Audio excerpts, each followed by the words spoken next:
of I obviously I'm coming in very uh brand spanking new to the game, but I had it in my head that if I were to play some kind of personality, it would be Emilio Estevez in The Breakfast Club. Great. Uh, so I'm popping up all of the character sheets because we're going to pick characters. Everybody should have access to these, uh, and and we'll just go through all of them. So let's take a look first at the leader. So the leader is the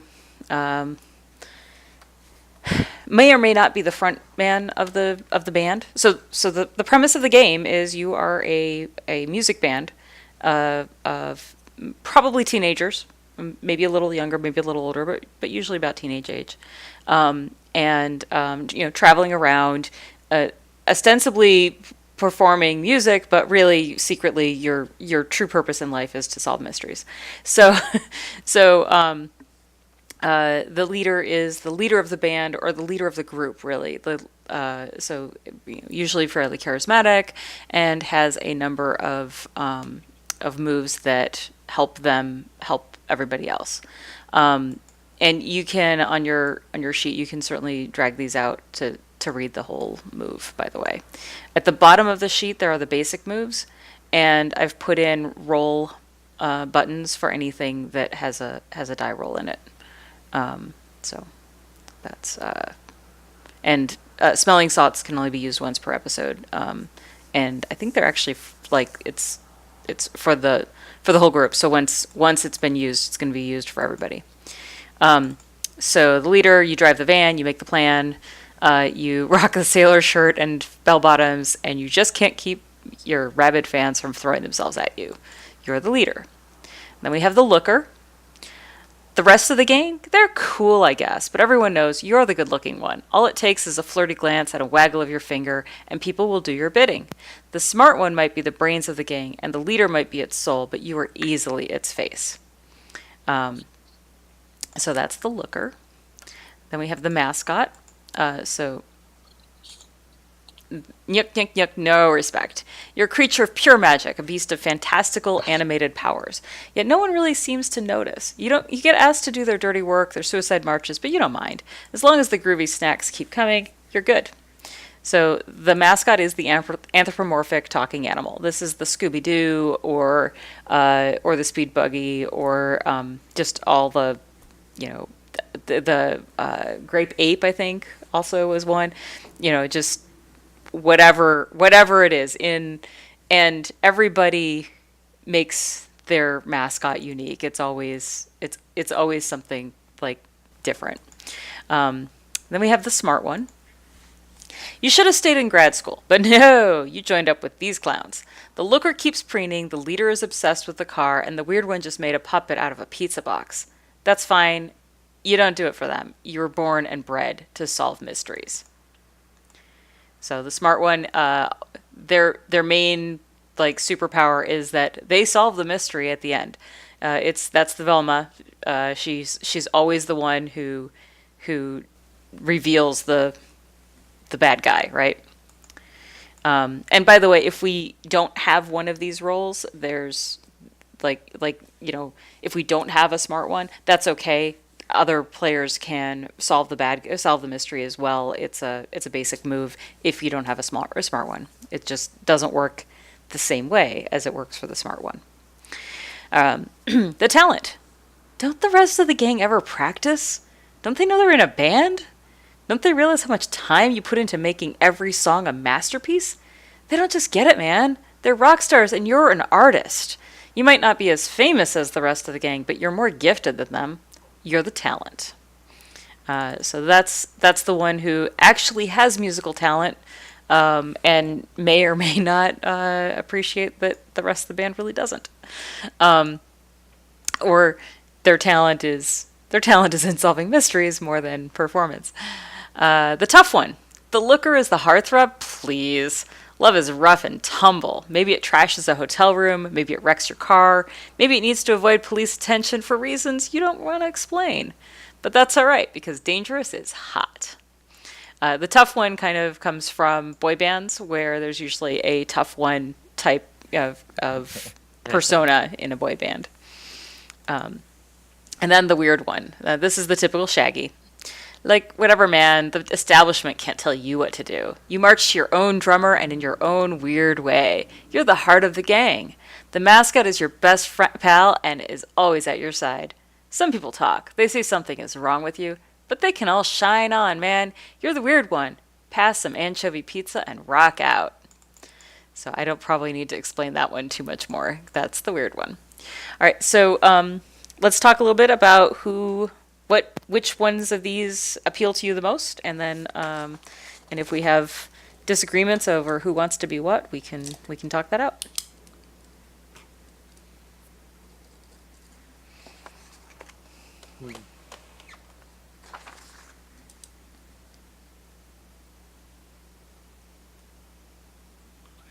I would say for me, I'm having a coin flip between the talent and the tough one. Okay. If anybody had one of the two in mind, I could take the other.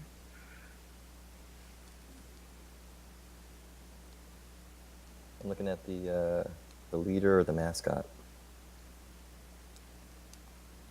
The mascot and the smart one both appeal to me, so I'm not sure if that's... Okay. I think I want to do the looker. All right. Well, Lowell, since you seem really, like you actually know for sure that's what you want, then I'm going to give you control over the looker. I'm gonna take the talent and throw Emilio out the window. Well, that's a talent, I guess, of a Hey, certain type. You mean Mighty Ducks? I'm not knocking the guy down a peg.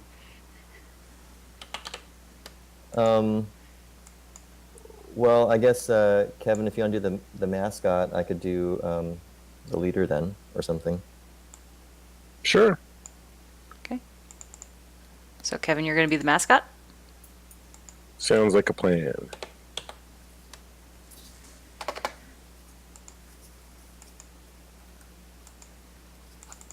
And Vince, you're going to be the leader. I guess so. All right.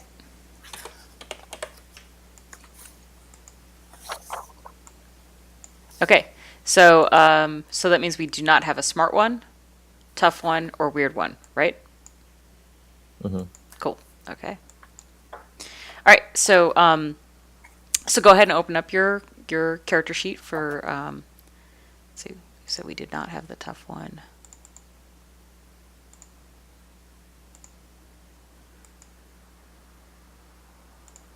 So I will take those out of everybody's journal so you don't have to see them, or the weird one, or the smart one.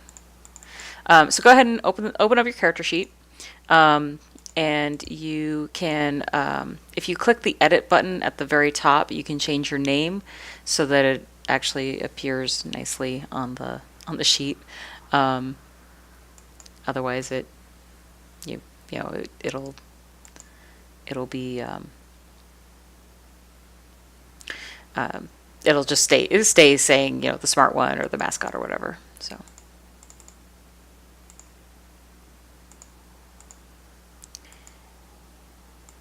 Okay.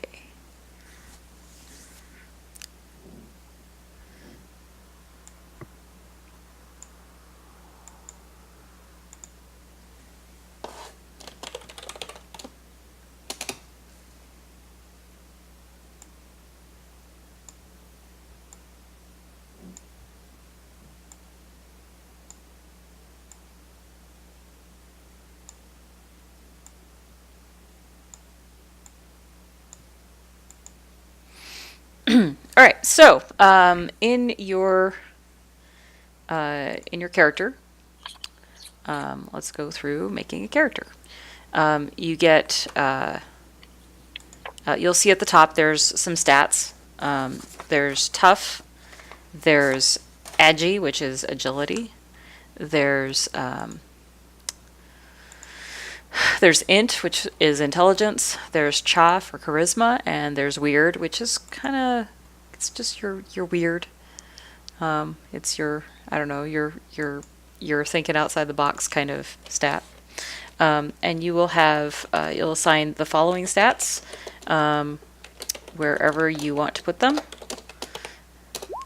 So you'll assign a -1, a 0, a +1, a +1, and a +2, and you can put those wherever you want them. So if you want your +2 in tough, you put it in tough, etc.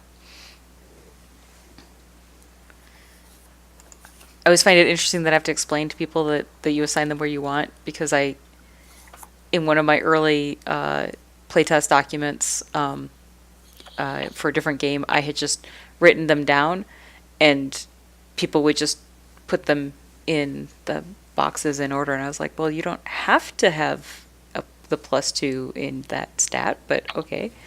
And yeah, it was interesting because I had not been explicit about the ability to put them where you want them. And I'm sorry, it was 1 through 5? The stats? Yeah. No, Eric, I put them in the chat. It's a -1, a 0, a +1, a +1, and a +2. I can follow rules. Uh-huh.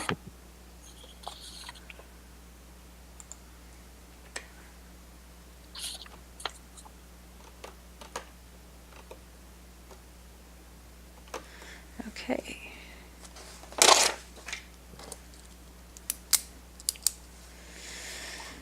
So, and then start thinking about your character's gender, name, appearance. Don't worry too much about like equipment. They're your cartoons. You always have what you need when you need it. So, if you're in a chase sequence and you're like, oh, I need to have a bowling ball, then you have a bowling ball. So just like don't worry too much about like gear. One of the things about Jinkies that is interesting and not too surprising given its origins, there really isn't combat in Jinkies, because if you look at all those cartoons from the 70s, there wasn't combat. They were, in fact, like Scooby-Doo was a decidedly non-violent response to parent groups that were concerned about too much violence in children's television. So so they didn't really fight in those cartoons, and that is true of Jinkies. So your fear stat really is that's what represents your health. And when your fear gets to be too high, then you run away from the scene, right? I have played this game several times, and I've GM'd it a few times, and I don't think anyone has ever hit their maximum fear, because the game just like that's not where the meat of the story is. So it doesn't usually happen like that.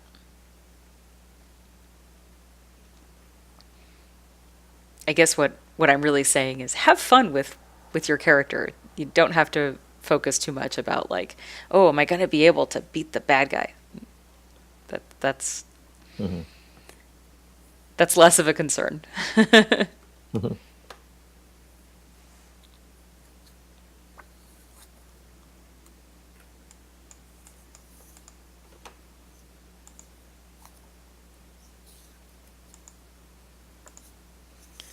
All right, so let's talk a little bit about some of your playbook specific. Well, actually, let's just go around and everyone describe your character and anything that is, specific to you.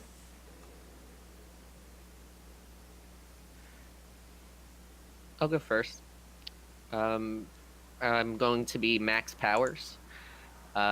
He is talent. He constantly has his hair in his face, I imagine, and he's always whipping it out of the way as he is rocking out. He definitely has no. There's no one that loves himself more than he does. Okay.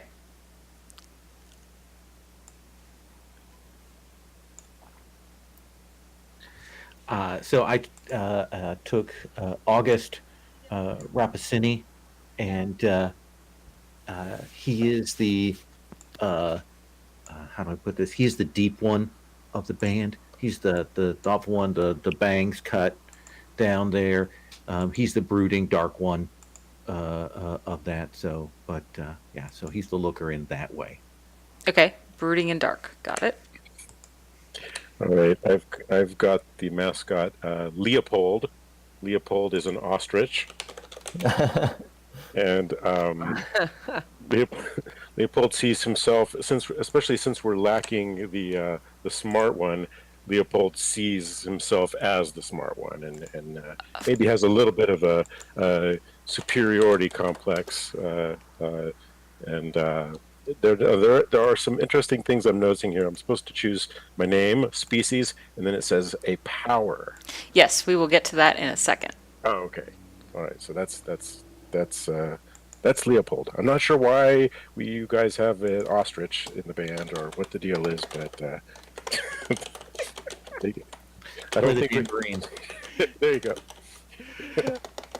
I actually used to work in Hollywood for two producers named Bo Flynn and Trip Vinson, if you can imagine any more Hollywood-sounding names than that. So I'll be playing Bo Flynn, and he quite literally has the sailor shirt and bell-bottoms. So if you could imagine a 2019 version of this in a music video, he probably actually has a yacht and some electric van or something, some hybrid eco-friendly van. He's always making plans online. Everything is perfectly scheduled in your Google calendar, your social calendars on meetup.com. Yeah, he's always got a huge smile and 10,000 plans. So. And 10,000 groupies. And 10,000 groupies. Gotta have the groupies. Yeah, I mean, it's not. I mean, his YouTube channel and his Twitch channel is out of control. Yeah, so let's talk a little bit about when we want this to be set, because typically it's set in the 1970s. Okay. But if we want to set it in 2019, we can. I will just have to adjust some of the cultural references. What do you guys think? All right, I'm sorry to be the counter. I do want to do the 70s. Okay.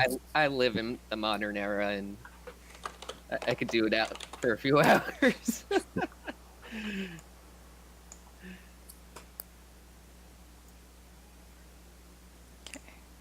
I'm just making tokens for you guys, not because it's a map heavy game, just because I think it's fun to be able to just drag and drop them onto the. Are you cool with that, Vince? Yeah. Yeah. I think we should think about. Well, I guess yeah. So August would also be a dark and brooding in the 70s too. Oh yeah, like that's where that came from. Yeah. Exactly. So for Bo, I guess maybe instead of a van or a yacht, he literally has a boat of a car. One of those 20-foot long. Not a Cadillac, but I don't know what. Like a Station wagon. oh god. No, what was like a white long. I actually car sitted once for a guy. It was longer than my driveway. Like- it was from the 70s. like one of those old Buicks. Yeah, Yeah. but not quite as nice as a Cadillac, but Right. not quite as crappy as a station wagon. Right. And it literally floats as we drive. Make it fit like 8 people in the back seat. Excellent. All right. Good. Okay. So yeah, so in your let's see, where's the clue cart? So in the clue cart move, I guess actually it's not right there. Just put the description of the clue cart in like your character sheet, either under your description or in the bio and info, so that we have that. And I will grab a picture of. I will grab a picture of a land yacht. I just dropped a link with some. Yeah, I'm googling some images like a long Lincoln Continental, Yeah. thing. Like, let's see. The Dodge Charger. The Dodge player. I found some cool photos. I just can't seem to get a link up. But can I drop photos into? I can't drop photos in the chat, can I? No, but you can put if you have the URL, it'll turn directly into the image. Yeah, for some reason Google's not. I don't even know if this would work. Okay.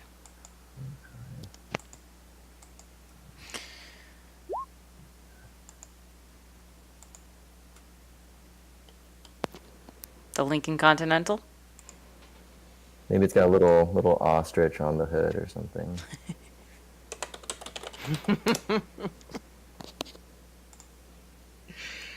You know that old photo of? Have you seen that old photo of the llama in like New York City in a car?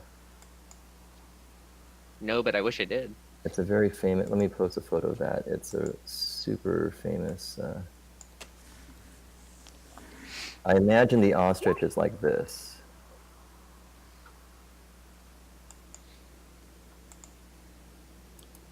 Yeah.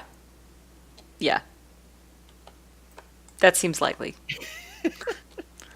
All right, so we have a gigantic land yacht, essentially. All right, great. Let's talk a little bit about the mascot, the ostrich, because that does have powers, and there are decisions you have to make. So, what's your power? I was thinking that maybe, and in sort of keeping with the sort of Scooby-Doo type references and such, that maybe when the band is playing or when there's some music playing, Leopold has this sort of mesmerizing dance that he does that tends to cause people to stand there dumbfounded. Great. I love it. Hypnotic dance. Hypnotic like dance. Absolutely. Okay. Perfect power. Shake those tail feathers. That's right. Let's see. I don't think you have any other like decisions you have to make immediately, so good. Okay.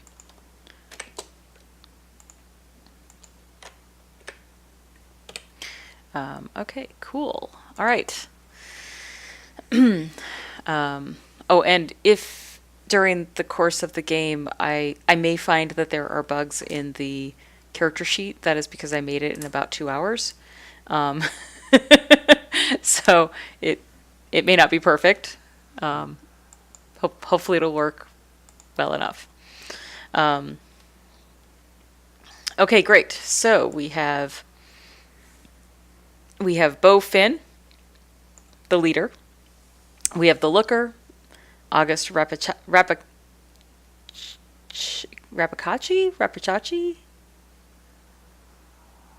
It's Rapacini. She's Rapacini. Rapacini? So easy to say, yeah. Okay, sorry. I was confused by the I by know. the A there. Okay, Rapacini. I had to Google it, so yes. Okay. Leopold, the mascot, and Max Power is the talent.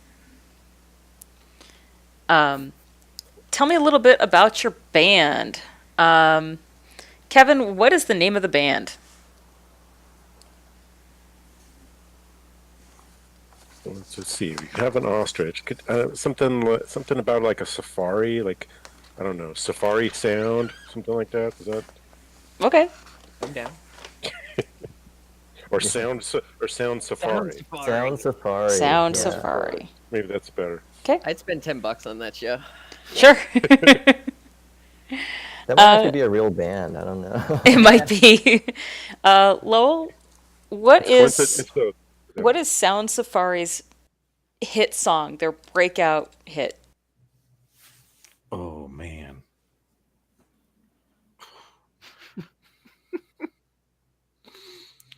I think it has to be one that actually references like "Go Ask the Ostrich," something like that.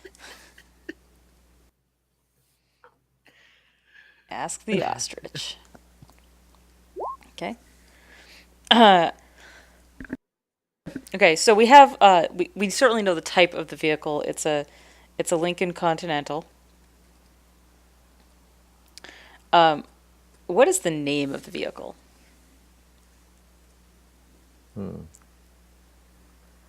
It needs like a yacht type of name, like the Yeah, it has to be the SS something, right? yeah. Well, SS is Sound Safari, so that works really well. So Oh shoot. I don't know.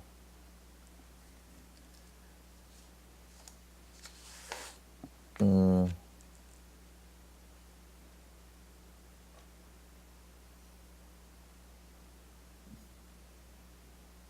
mm, the can't think of anything good. The SS something interstellar or something. Or minnow or The minnow. yeah. Um,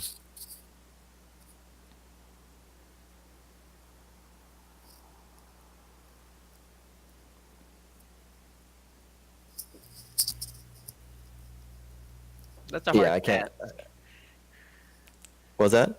I said that's a hard test because usually if I get a card that's new to me and I sit in it, I give it like a human's name. Oh yeah. Well, Yeah, it could be the SS, Arthur. right. Or like a lady's name, the The SS Margaret. yeah. The The Agnes. yeah, I like There you go. Okay. Agnes. All right, Agnes. All right. Um, so let's talk a little bit about your rival band. First of all, Sound Safari. What kind of music do you guys play? Eric, you're playing the talent, right? hmm What kind of music do you guys play? We play, I would say, something between funk and jam. Something a little weird for the time. I would say something that bucks disco specifically. Okay, so it's sort of a funk jam fusion. hmm Okay. Um, okay. And your rival band, your nemesis, if you will, is a disco loving band. I'm gonna flip. Somebody hold me back. Yeah, hold your earrings. Vince, what's their name? Uh, Disco, huh?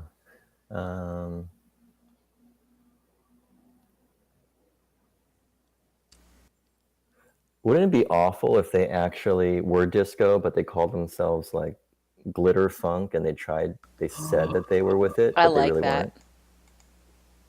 But it's actually like totally Bee Gees, and I like that a lot. Yeah. Yeah. I'm ready to slash the tires on their tour bus. Glitter funk, right? Okay, good, good, good, good. Um, so in the band, in your band, in Sound Safari, who's the front man? Is it Bo, the leader? yeah, sure, yeah. Yeah, Bo they gets the got crowd going. Okay. Yeah, All right. and then, but he doesn't actually know how to play an instrument. He just kind of, You know, I've been in bands. They never do. yeah, exactly. But he looks, pretty good holding a guitar that he Yeah. never really plays. Has anyone here ever seen the YouTube video for the U2 video for With or Without You? Bono literally takes the guitar by the neck and just swings it around his head. He holds the guitar through the entire music video, never touches the strings. Blows my mind. Anyway, so That's how good he is. yeah, that's how good he is. We were just talking about you too in our guild chat or our group chat. So Bo, you're the front man. The Glitter Funk, of course, has their own front man. Tell me about them.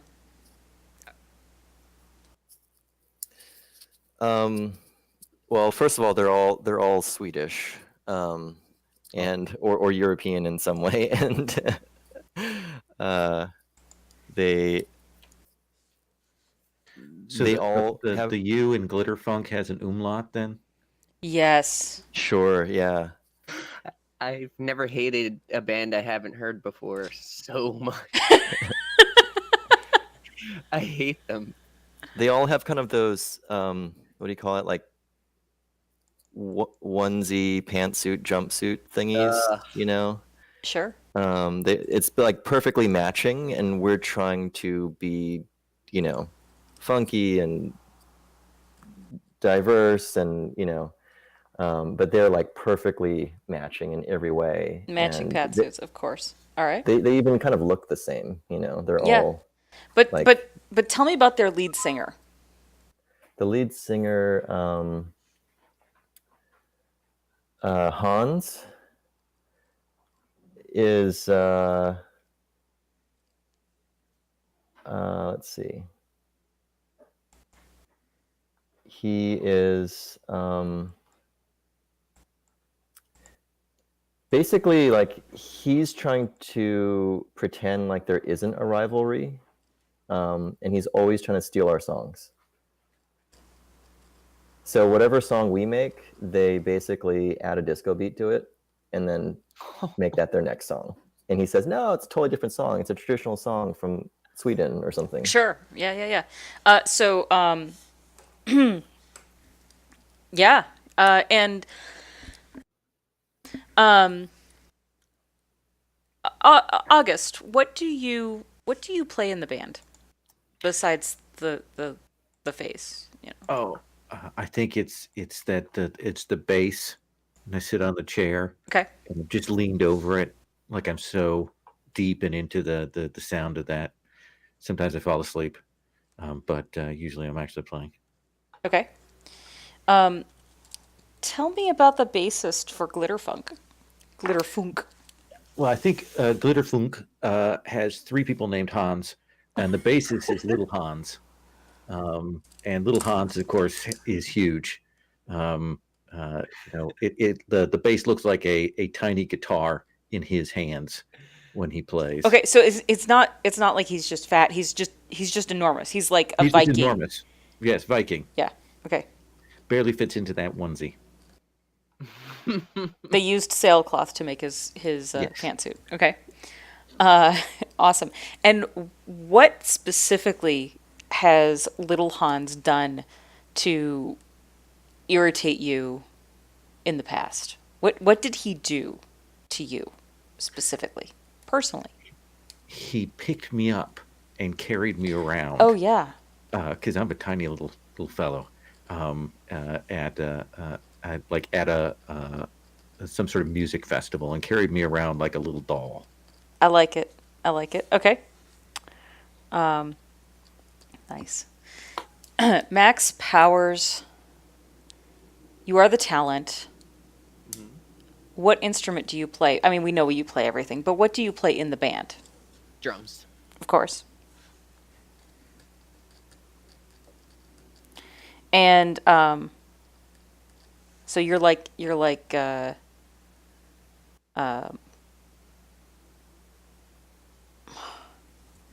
I'm just blanking right now. What band? The drummer from Genesis, Phil Collins. Phil Collins. You're the Phil Collins of the band, right?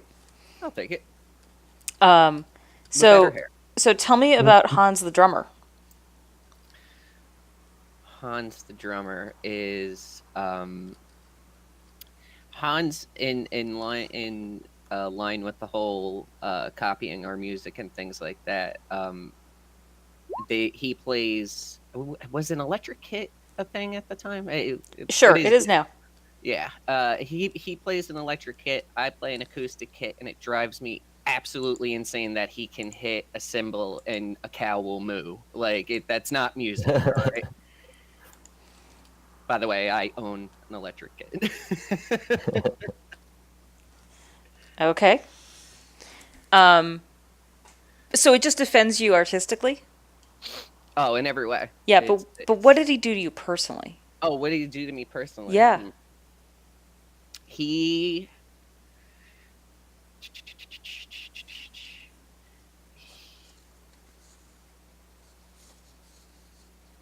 he named a song. He named a drum solo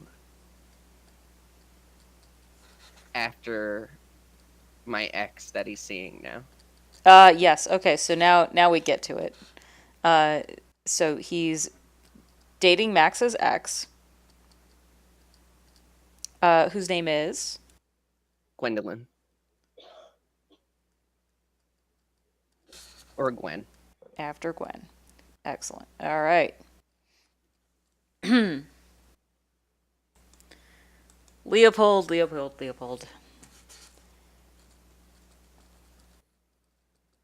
Do tell about the mascot for Glitterfunk. Let's see, Swedish, huh? So I guess we'll go against type. They have the least cool wolf there has ever been. Swedish wolf that's just so uncool. But of course, it's a disco band. How could it not be?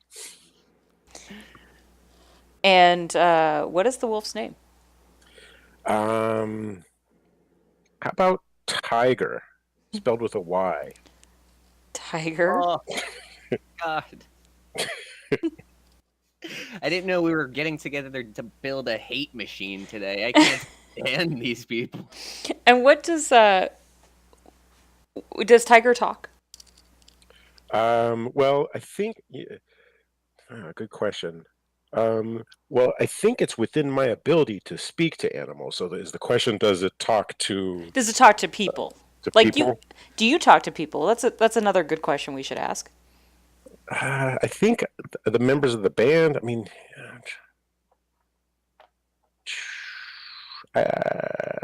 yeah, I guess I talk to people. But I never really thought. I'm just trying to think. I'm just pulling from like Scooby Doo, but I mean, he does. I guess they kind of understand him, huh? I don't know. It, Does anybody in have strong feelings one way or the other? in the genre of cartoons, like it was all over the place. Some of the animals spoke, complete coherent sentences, and some of them only talked to one person, and some of them talked Yeah. like Scooby Doo with that kind of half speech. So yeah, it's wide open. Yeah, I think it would be smoother get for the game if I'm able to speak to people. So yeah, Okay. Leopold speaks, and yeah, let's go with Tiger doesn't, but I can speak to him because I can speak to animals. Doesn't speak. But Tiger has another power. Vince, I think it's just you on video. Your cam went out, so go ahead and if you right click on somebody's avatar and select reconnect video, it should do it.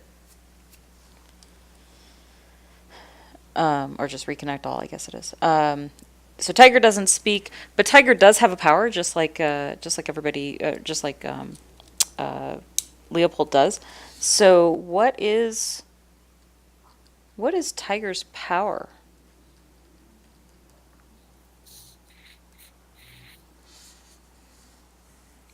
If we don't know, that's okay. We can find out during the game. Yeah, why don't we find out during the game? I think that's good. That make a as a mystery Power to a little is bit of uncover. unknown. Cool. Alrighty. And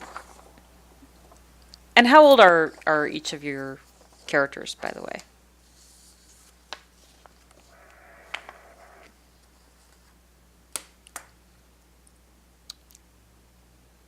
Let me put it a different way. Do you guys want to be outside of the, older teen range, like 17, 18, or do you want to be older? Do you want to be younger? I leave it in our band leaders' Yeah. decision there. Okay. 'Cause he's going to be the oldest of us. All right. Yeah, I mean, I think we're all in like the 19-20 range. Okay. Um, All right. So yeah, we'll say the the ostrich, though, we have no idea. well, the yeah, why sure. I it's mean, so, of course, yeah. of course. The ostrich is timeless. So then Bo is going to be like 20, and everybody else will be a little bit younger. That works. Cool. Alrighty. I wonder if our rival band is like annoyingly of a different age group. Like, Do you want them to be like annoyingly younger? So not only are they stealing your stuff, but they're also like, prodigies and getting celebrated for being so great, so young. oh no, they're like Swedish Hansen. Swedish Hansen. Okay. No. Okay. Younger. They're younger than you, although I'm gonna guess that little Hans is maybe the oldest because he's huge. Sure. All right, so you guys are you're traveling from one gig to the next, and your next gig is not for about 2 weeks out, but you've got a bit of a trip, and you're listening to the radio in the SS Agatha. Oh, sorry, Agnes, not Agatha. Um, and I'm gonna put that on the board here. SS Agnes.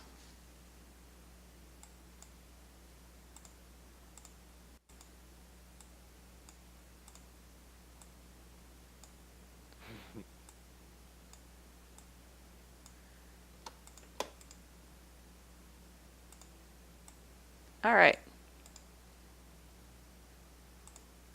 Um, and you hear on the radio as you're driving along, and you're listening, of course, to the Casey Kasem Power Hour, and you're like just kind of half listening, but Max, you're paying more attention to the show than anybody else, and all of a sudden you hear something that's really exciting to you, which is that Casey Kasem says, "Yeah, and coming up this weekend up at Lake Winnemucca, we're gonna do the Battle of the Bands. The winning band gets a spot on Casey Kasem Power Hour right here, Sunday mornings. Hope to see you there. Be there or be square." So I start immediately. I imagine for whatever reason I'm sitting in the back seat of the car. I just start slapping on shoulders and stuff. I'm like, "We got a gig this weekend, guys. Did you hear that?"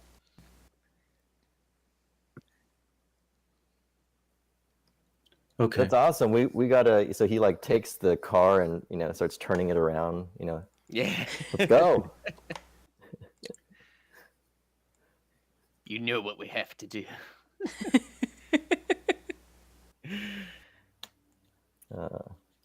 Hard right to starboard or whatever. Mm.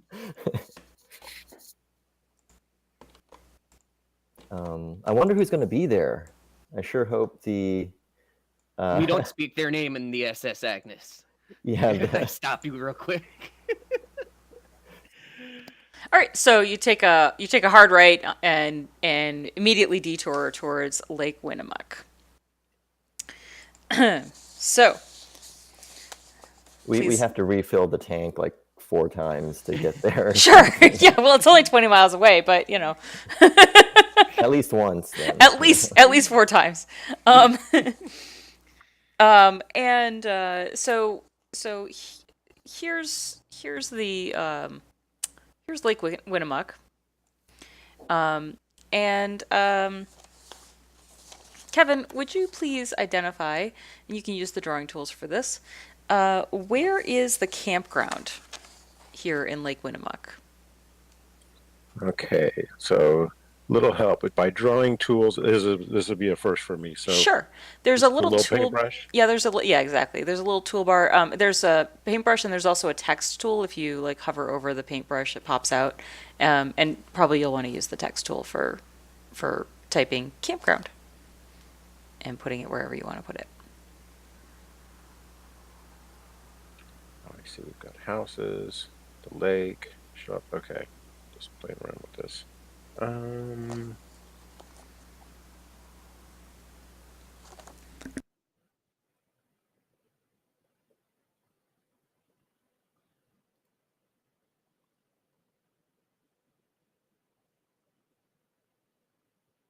then the text.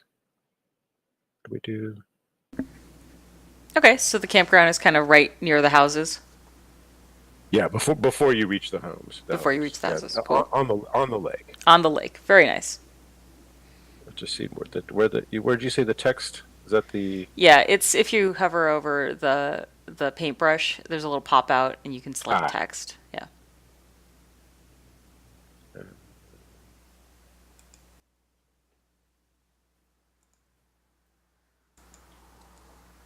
bingo?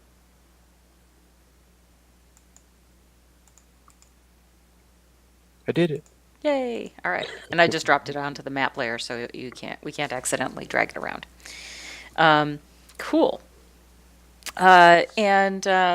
Lowell, there is a house somewhere on this map that is the Bradley house. Belongs to the Bradley family. Would you please identify it for me? Okay.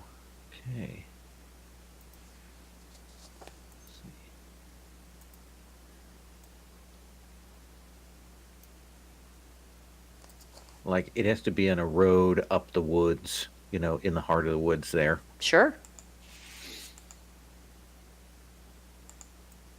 We'll give it a little road that goes up to it. Is that the Bradley house you said? The Bradley house.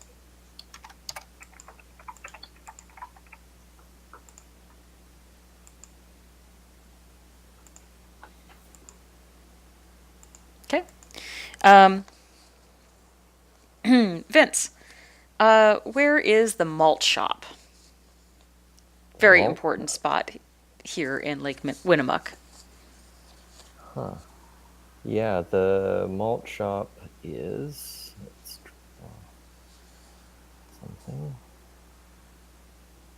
It is.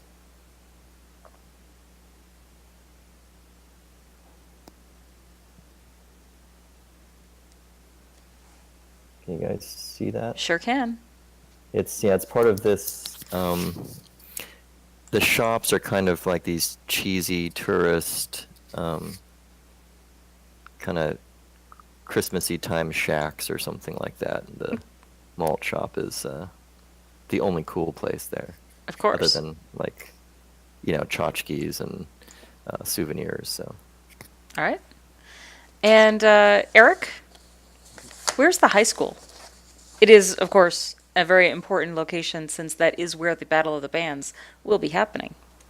I will say it is.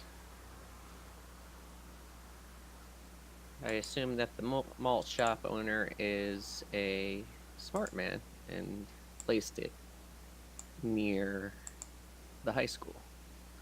Almost certainly.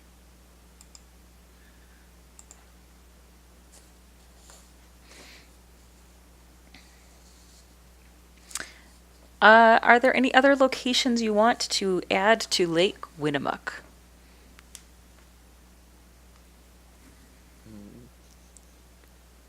We can add anything we want. I'm sure there's like a dock or like a boat rental place or something. Yeah. Yeah, where is that? The old boathouse.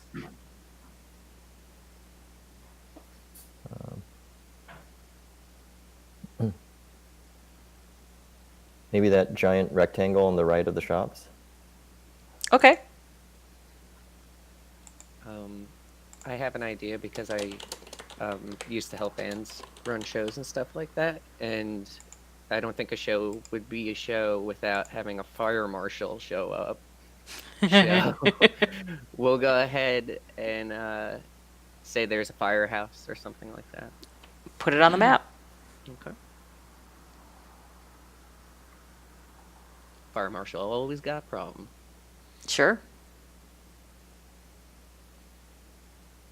Is this town small enough where there's no cops, or is it like fire marshal slash marshal? It could be, fire marshal slash EMT slash.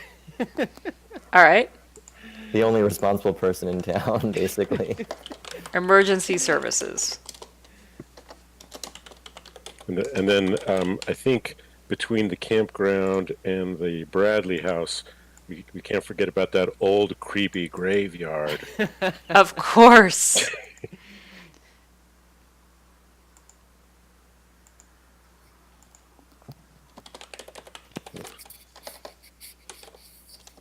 So I used to stay with my friends in the countryside of Japan, up in the mountains, and there's some resort lakes there, and the old boathouses sometimes have old, touristy paddle boats, and it's all faded, and some of them are like in shapes of swans or ducks or some kind of animal.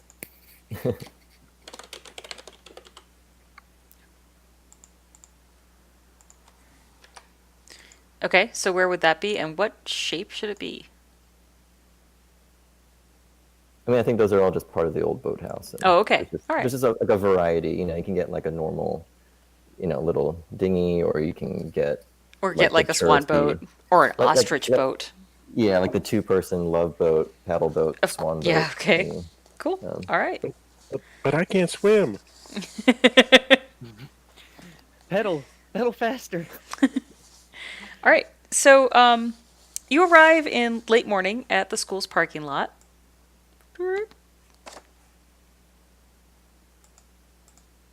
Why did that happen?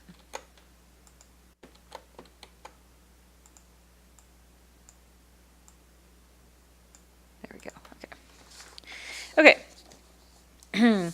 And people are milling about. And as you are unloading your stuff, you see a few of the bands that you recognize. There's the Feel Goods. They do boring love songs. They are fronted by Chantel, who is a thin woman with a thin voice. The Admiral, who plays the keyboard, wears a sailor outfit, aviator shades, and a captain's hat. And their band manager, Stan, who has never been seen in the presence of the Admiral.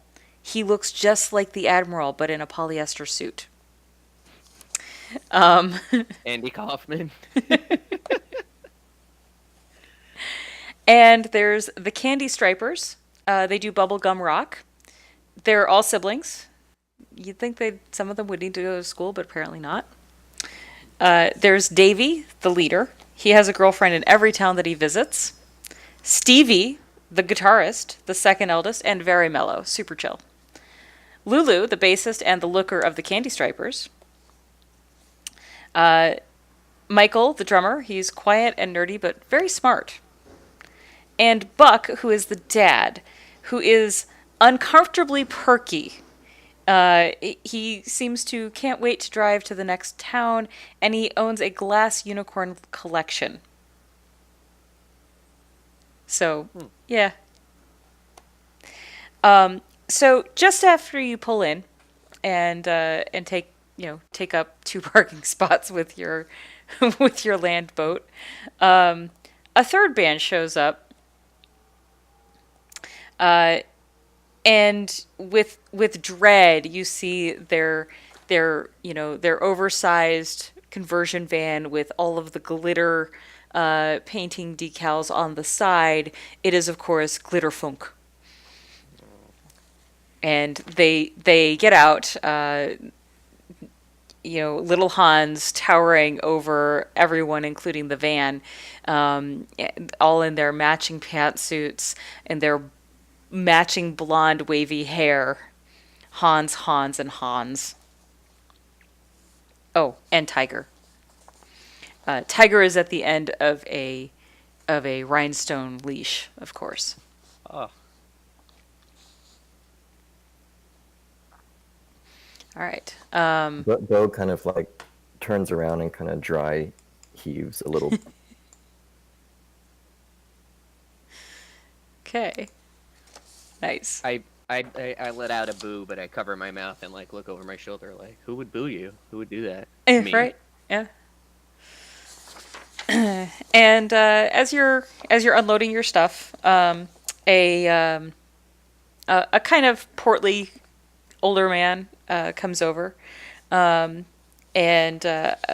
he's carrying a clipboard, and he's um, you know looking at the clipboard as he walks over. Ah, yes. Your names? He's got a pen in hand.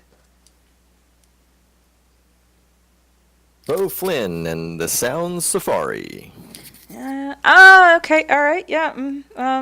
Sounds far. He starts writing your names down, and I'm You've probably heard of us. no, but I don't listen to that newfangled kid music. I'm Principal Withers. I run the high school here, but um, it's an interesting weekend, I suppose. uh, anyway, Gus will help you out with your equipment. He gestures at a rail thin elderly man who probably can't lift even your base. Um, and the man smells a little bit of like ammonia, and is wearing Oh, janitor coveralls. He has terrible hair. Just the worst. It's like sticks out everywhere, and yeah, stringy. does he actually seem capable of carrying anything? No, he looks like a bundle of sticks in a janitor outfit. I immediately look at the crew and go, if we let that old man touch my kit, we will not have a gig to do tonight. Anybody mind helping? Nobody ever wants to, so So no's are valid. as you say that, a Gus comes over and he says, "I might not have a job, might not have a gig tonight anyway." As he starts like trying to reach for your equipment, um, and Principal Withers kind of chuckles and says, although he is kind of right. Well, I mean, what with the ghost and everything, we're I don't think we'll have to call it off, but you just never know. I mean, you just never know. What kind of music does the ghost play? I'm thinking it's a band. And he kind of looks at you startled. I, I I don't know. There's just been a ghost that's been haunting the school and the lake for a few days now. Wait, a ghost? A real ghost? And Gus kind of twitches and says, "Not a ghost. It's part of the curse. I tell you, it's the curse." Oh, Gus, no, it's not. There's no curse. There's no curse. Just tell me everything about the curse. It's the curse of the Tiki Taki. When the Tiki Taki Again? was stolen, the curse began. The ghost began to show up. I'm telling you. And he's shaking his hand as he points. That Tiki Taki is cursed. I'll take the risk of having Gus carry my stuff, but I'll help him. Okay. Because I want to hear as much of the story as I can. But yeah, So, Bo kind of loosens his ascot a little bit and makes a kind of click click sound, and a bunch of nearby high schooler fans. Oh yeah. I call on them to move our stuff. Okay. Yeah. So yeah, there's Do that. there's a group of cheerleaders that were practicing. They're the varsity cheer squad, and they had stopped practicing while you guys were unloading to watch you unload your gear. And when you call them over, they rush over to meet you. Now, I believe what you're doing here is Rally rallying the the troops, troops. right? Yeah. Uh-huh. So go ahead and roll your with charisma, and there's a little roll button that should, if I set it up correctly, roll it for you. All right, you got an Nice. 8. So on a 7 to 9, you pick one from the list. Um, they totally want my autograph, and they totally are. I don't know how confident they are. They're super eager to help, though. They're like, "Oh my super gosh." eager to help. Did you see that? Bo Flynn looked at me. No, he looked at me. Oh, let's help him. Let's see if he needs any help. Maybe he needs some help with his microphone. Oh, I could touch his microphone. So the cheer squad hurries over to help you with the gear. They are remarkably strong, these young ladies, since they pretty much spend their entire day lifting and throwing each other in the air. Um, but they definitely want your autograph afterwards. So you'll be tied up signing, articles of clothing, autographed books, because that was still a thing in the day, and quite possibly a body part or two. I don't know. I'm like, ladies, there's plenty to go around. Oh, you don't have photos of me? Well, fortunately, I have extras, and he kind of pulls out like extra copies. And Awesome. so while I'm doing that, I'm probably doing that while you guys are interrogating about the ghost or something. Okay. All right. And Max, you are following Gus in with your gear, to and sort of getting some information from him on the curse of the Tiki Taki. Um, what are August and Leopold doing? Leopold is upset about this whole ghost nonsense and is probably uh, discussing with August, why is it that every gig seems to be haunted? What is it with Bo and these shows he's booking us? He's obsessed with these haunted venues. It's America, man. America's haunted. That's the whole thing. You go around everywhere you go, it's haunted by the spirits of all the things that happened before. So yeah, The Civil we War should ghost. we should get something to eat. Oh, that sounds like a great idea. Yeah, There's got to be a cafeteria around here somewhere. we'll look around for food places. Since the cheerleaders are carrying our stuff, Okay. that is right proper. Well, just up the street from Winnemucca High School, you of course see the glowing sign of the Malt Shop. What is the ostrich's penchant for food? Oh well, What does the ostrich eat? of course, as everybody knows, ostriches love chocolate. So Of course. The first line of the wiki. So we'll head up to this. I mean, it's retro. It's old America, but it has food, ice cream, and stuff, and it's a symbol of American decadence. And we'll go on in. Okay. All right. So you head into the malt shop, and inside you see a very portly man, probably in his 30s or so, wearing like suspenders and everything, and he's serving malts at the counter.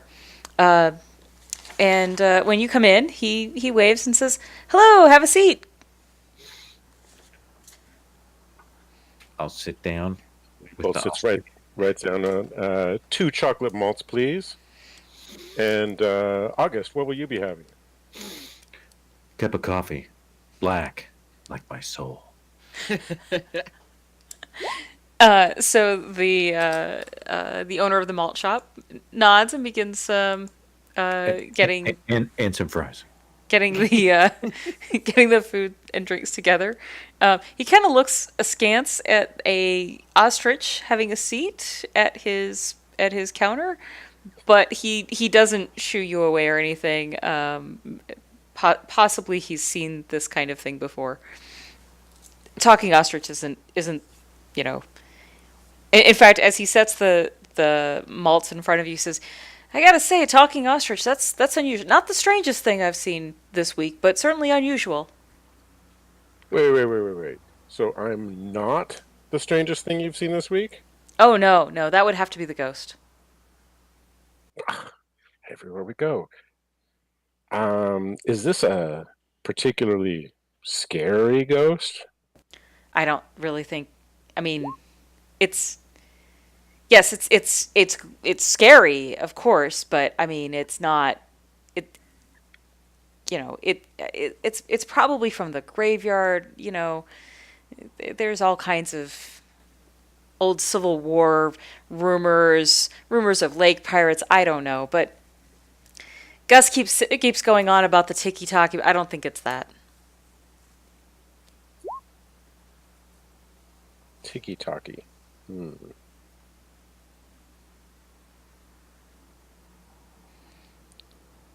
He serves you your coffee and fries as well. Hey, Tiki Taki.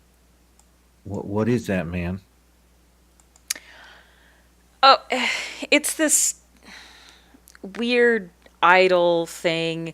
Um, the Bradley family donated it to the town a few months ago, and yeah, I don't know. I guess it was stolen recently or something. And Gus, he's the janitor up at the high school. He also takes care of the boathouse. He keeps going on about how it's the curse of the tiki talkie, but these old lake towns, we have a lot of history. There's plenty of ghosts. I mean, I hadn't seen any until this week, but I moved here because I was kind of hoping.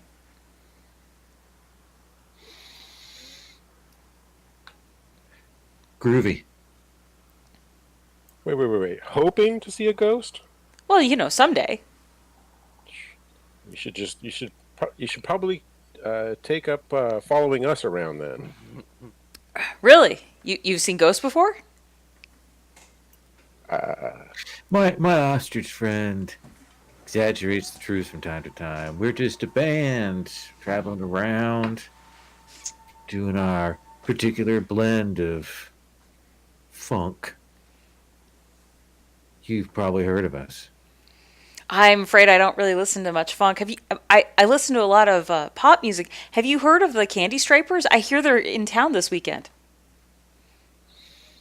Mutter, mutter, mutter, mutter, mutter, mutter, mutter, mutter. I drink my coffee. Okay. And Leopold gulps down his chocolate malts. All right. Okay.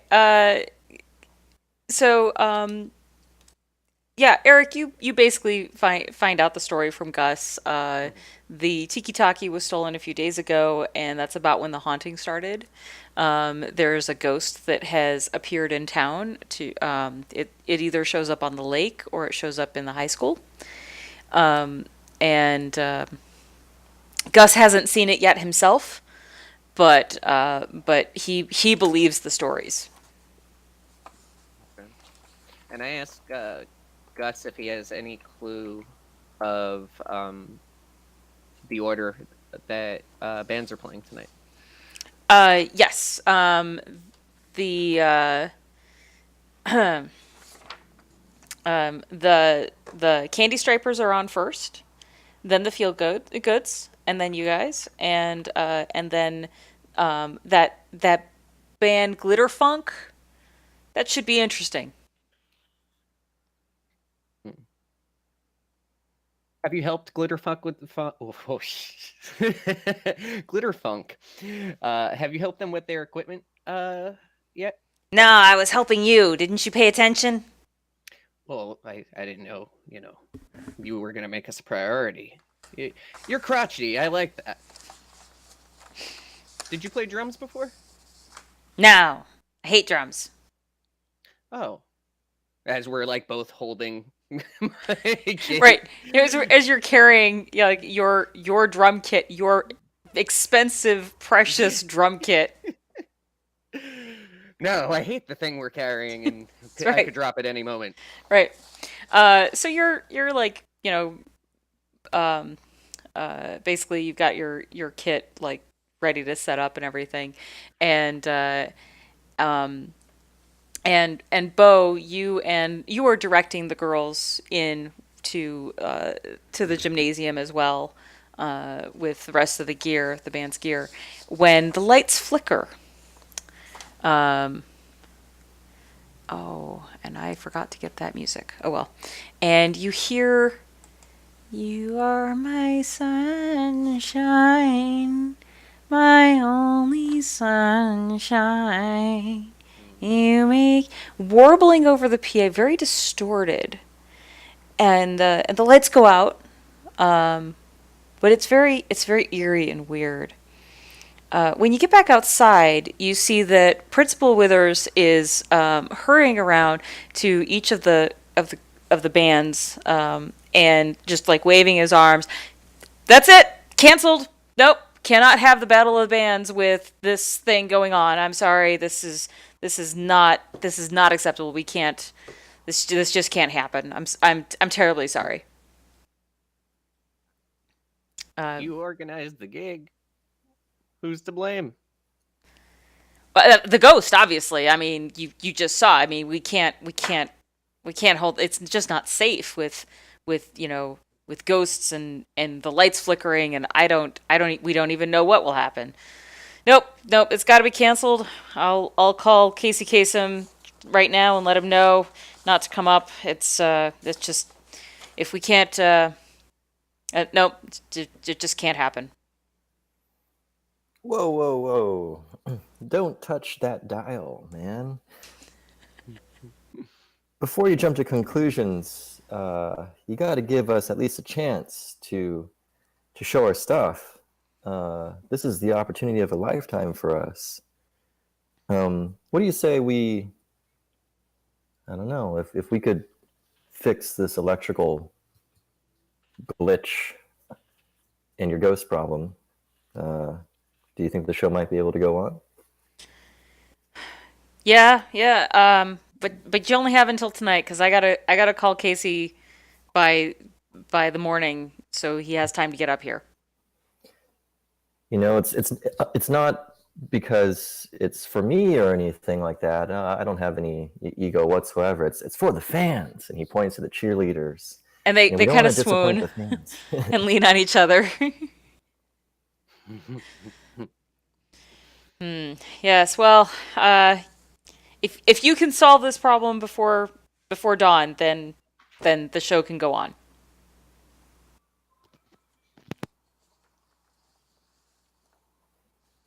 For the fans. For the fans. Yeah. All right. We'll take a 3-minute bio break, because this is where the commercial break would happen. And then we'll come back in, say just 3 minutes. Buy sugary cereal. Yes, buy sugary cereal.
think it's really easy to how do I say? It's really easy to paint the picture of the environment and the people and the scene and things like that. And it probably is partway from Scooby Doo, and then it's partway from just about any like band movie you've seen from like the band being, let's say, anywhere from 20 to 40 years ago. It's pretty fun. Yeah, I'm glad. I'm glad you're enjoying it. That old man drops my kit though. The band's gonna have income. We're gonna take his social security checks. Ooh, harsh.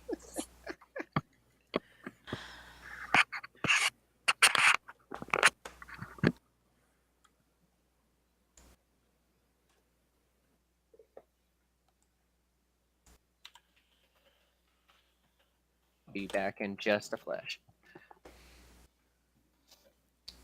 Right.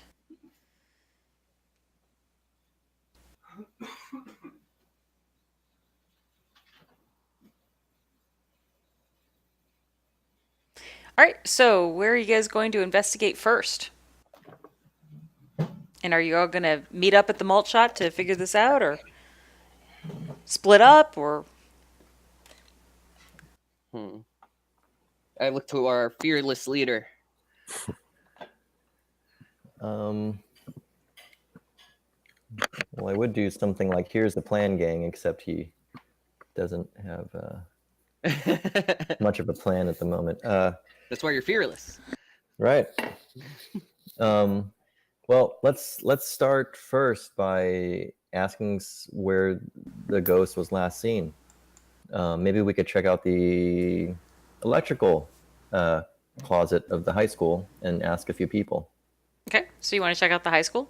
Is the whole gang going together, or are you going to split up? That's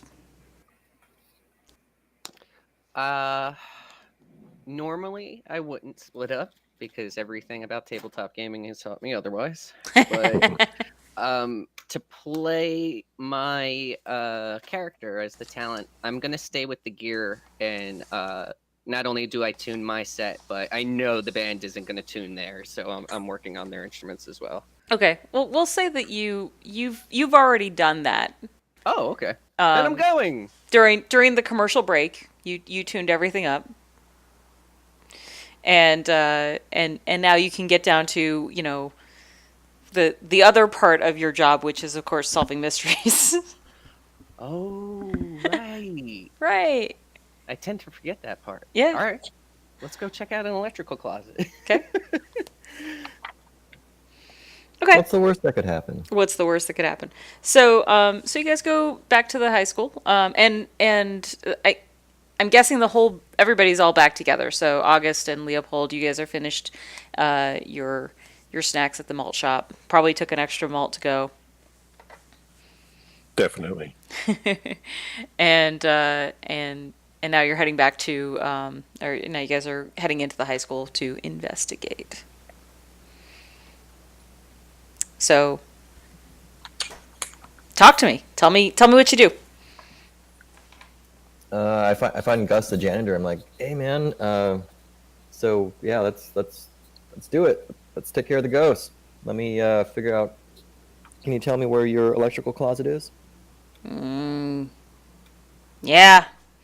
3rd floor, just at the top of the stairs on the left side. You'll need to go through the hallway there, and you'll need a key. Hold on. Let me.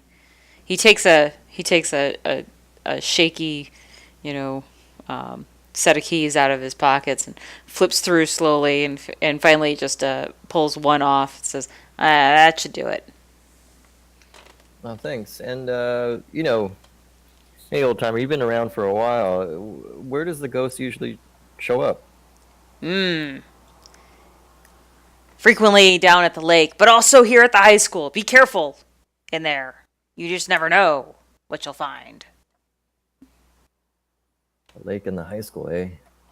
Well, and then he says, "This way." Uh, Okay. Teamwork is great, kids. And, yeah, kind of like looks to the camera and Sure. Yeah. So you guys go up down this dark hallway. It's kind of like the hallway behind the theater department. So like everything's kind of a little musty, and the walls are painted black so that it doesn't reflect light onto the stage or whatever. It's not quite backstage, but it's like one of the side areas, and and you do find the electrical closet. And Bo, just as you're about to put the key in the lock, you realize that the door is open. And because it's so dark in this hallway, Leopold, you notice that there's like sort of glowing. There's like something glowing on the door handle. Oh my goodness! What? Do you see that? Something glowing on the door handle. What? What? Don't touch it. It could be a trap. it's like right about to grab the handle and then like backs off. Mm-hmm. That looks radioactive.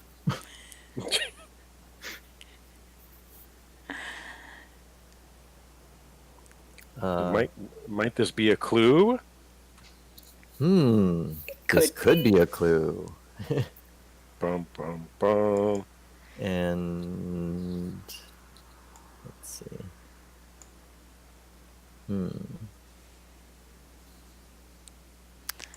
So everybody has at least one clue finding move, but you can also just use the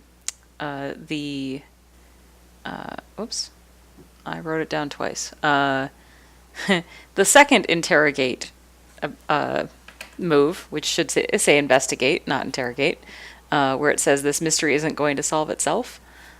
So everybody's got at least, I think, everybody has at least one like clue finding ability, but there's also the if you want to roll for it and check your luck.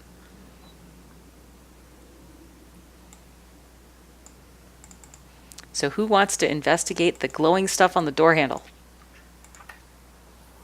I'm more of a talking to people kind of person, so I don't want to necessarily lick a doorknob or anything.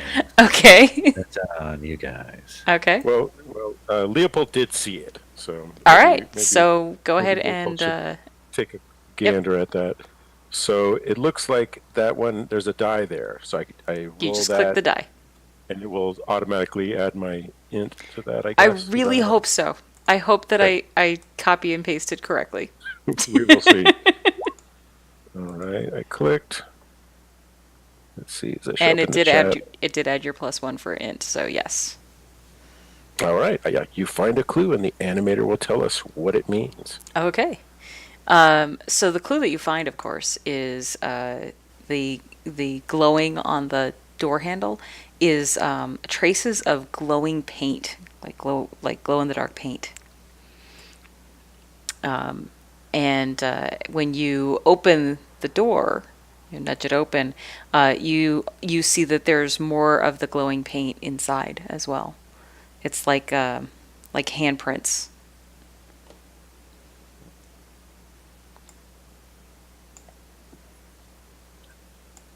I think this means that the ghost is a glow-in-the-dark handyman.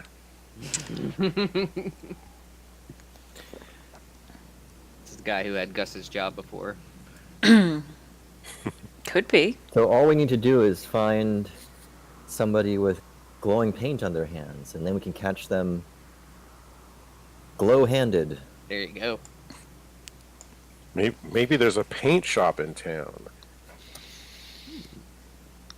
Or maybe, you know how they make signs for rallies and proms and things, and they paint things, so maybe a school activity was using it. Or reflective paint for boats. And what do we see inside the closet here? So inside the electrical closet, you see that there's definitely the glowing paint has been smeared on on the electrical, like the circuit box, and on a few of the main switches. So obviously, whoever had paint on their hands, they were monkeying with those switches. Um, And as you're investigating, you hear a raspy cough behind you. I'm gonna need my key back. Hey, Gus. Ah, That look like at this short or mess. something? And he pulls out a rag that is like soaked in paint thinner and wipes the paint right off of the door handle.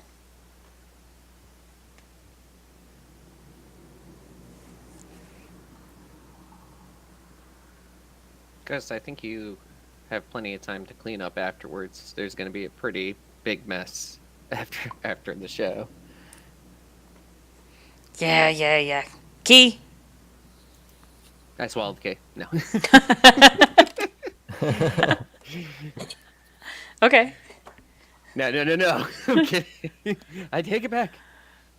Yeah, you guys want to give him the key back, or give him a hard time about it? um, yeah, I give him the key, and I'm like, "Have you seen a lot of this glow-in-the-dark paint around these days? Nah, must be some darn kids. Is there a paint shop in town? Oh yeah, it's 2 doors down from the Malt Shop. Can't miss it. Thanks, man. What time is it right now? It's like noon. Oh, okay. Yeah. Can I like look at his overalls to see Actually, I if guess it's he has, late afternoon. Anyway, yeah. is there any like paint on his overalls or anything? Well, there is now. He's been cleaning up the paint, and now he's got Uh-huh. it like on his, and he like, when he gets a little bit on his hands, he wipes it off on his coverall. Well, it looks like we're making great progress, guys. And he pulls out a little calendar notepad, and it says, "The plan: colon. Step 1, fix the electricity. Okay. Step 2, solve the mystery. Step 3, rock out and win the show. Basically, Great. That's the plan. Great. Yeah. It's good. It's good. I like it. Very basic plan. You don't want to overplan, right? All right. Do you guys go to the paint store? Sounds like our best lead at the moment. If Okay. you guys are interested. Yeah.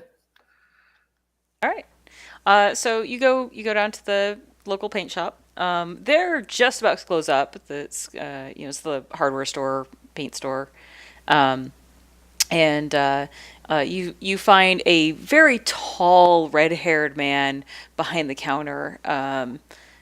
He's holding a really large knife that he's sharpening with a whetstone.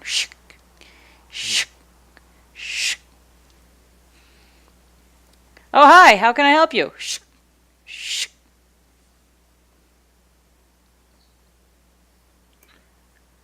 Let a call for knives in the paint business? Oh, this is a hardware store, sir. We sharpen knives, scissors, fix all kinds of things. Sell many hardware goods here. Tools. Salt of the earth. I got it, man. Yeah, How's business? we're just looking for some paint, for our show. Something that's bright, fluorescent, something that, I don't know, glows. Well, he sets the knife down behind the counter and comes out and walks you over to the paint. Well, you got your fluorescent pink, your fluorescent yellow, your fluorescent, sorry, we're out of fluorescent orange. Low on fluorescent green too. I guess you got pink and orange. Cool. Have other bands or other students been buying up your paint recently? Well, it's funny you should ask that. I've got this really nice sort of shimmery paint. It's a high gloss with some mica in it to make it kind of glittery. Yeah, a couple of tall blonde-haired kids came in with strange accents. It came in about 2 hours ago and bought up the lot. Were they all named Hans and one of them was like a giant? Well, they were tall. I didn't get their names though. I guess they called each other Hans. Now that I think about it, yeah. Yeah, yeah. Yeah, I would be sharpening knives too. I totally get it. Come to think of it, I think they bought out the green paint too, while they were here. Must have something special planned. I don't know. So, what can I interest you in? The fluorescent pink? And I look over at Leopold and I'm like, that's not a bad idea. That little dance move you do, if we added a little bit of pink. Are you talking about painting me? He's like, oh. It's just an idea. Leopold stomps off in a huff. And then like, and as usual, the leader is always trying to manage all of our talented band members. So he's like, no, Leopold, wait. And he's trying to like calm them down. And you see them like arguing in the parking lot, like, you're the real talent and blah, blah, blah, blah. We'll buy the fluorescent pink because I'm sure the leader's going to need it for his trap later. Almost certainly. Almost certainly.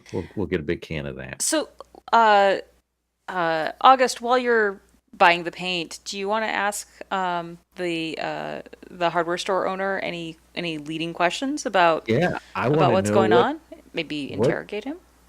What is this tiki thing, man? The tiki talkie tavern thingy that people keep talking about. Okay, so go ahead and roll your interrogate, the actual interrogate. I have. When I'm talking to a suspect, I can roll charisma. That's right. I always get what I want. Yep. So I'm gonna All roll that. NPCs are considered suspects, by the way. Oh, this is a hostile world then. Okay. It's just anyone who's not the band could have done it. Absolutely. Oh, that's a 7. Okay, well you get to pick one. I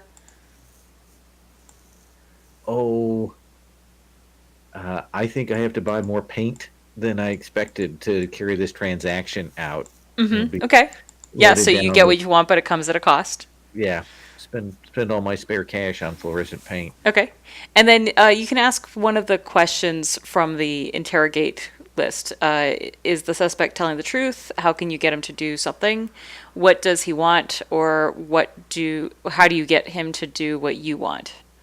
Well, I want him to tell me about the tiki taki thing. What it looks like. What's the lore around that? Okay, so how do you get him to tell you about Tiki Taki? Then I think it is. I go, I want to know about this tiki taki thing. Like people say it was a thing that was donated by the Bradleys, but they're not telling us what it was, man. So as you're buying more paint, he opens up to you about the Tiki Taki. It's apparently a small idol, like about yay big. It kind of looks like maybe a Hawaiian tiki statue. And the Bradleys brought it back from some trip that they took, and they kept it for a while, but then they eventually donated it to the town for reasons that are unknown. And was it like on display at the high school?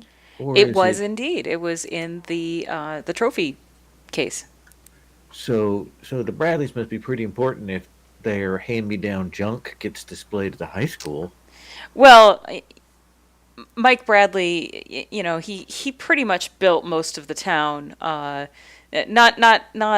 because he's super wealthy, but he's an architect. See, and he designed most of our town buildings. Crazy. All right. Well, thank you. I'm going to need a receipt. He gives you a receipt. That's how you look like an adult. And when he gets back to behind the counter, he's like, "Now, where did I put that knife?" I gotta go. Okay. All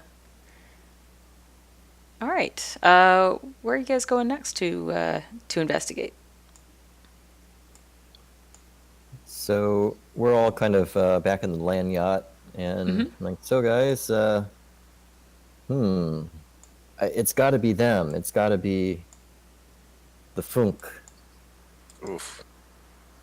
Maybe we could cruise around and look for their car, or And I don't break know. into it and fill it with fluorescent pink paint. I like the way you're thinking, boss. Keep going. Well, if we put the paint somewhere, for example, if we put the paint in the electrical closet and they get pink on them, then we'll know who it was, right? Or Who you'd so maybe need we for a could booby trap. trap something. Yeah. Well, Yeah. you do know that all of the bands are supposed to stay at the campground tonight. That's where the Battle of the Bands is putting you up, and it is getting on towards evening. They might be Yeah. Why there. don't we go to the campground and then let's think about where we could put a trap to see if it's really them, and maybe we can, I don't know, sneak into their car. Maybe I don't know. Maybe they got paint in their car or something. Okay.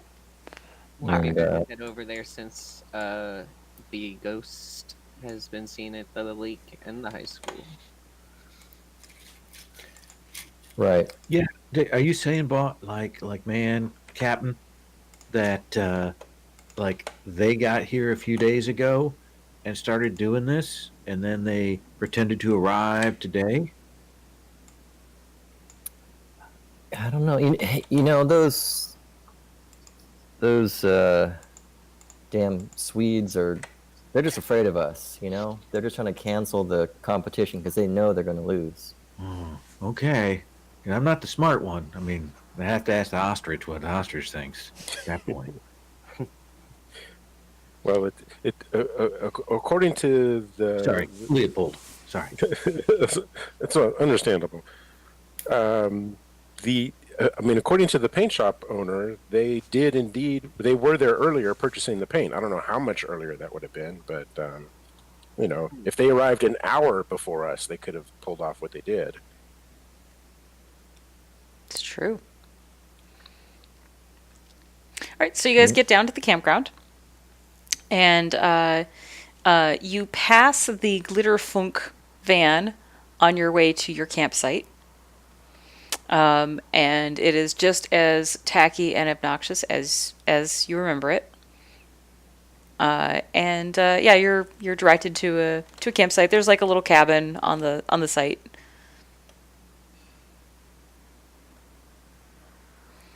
When we see the van, can I take a peek inside of it? Sure, you can go sneak over there and take a look. It's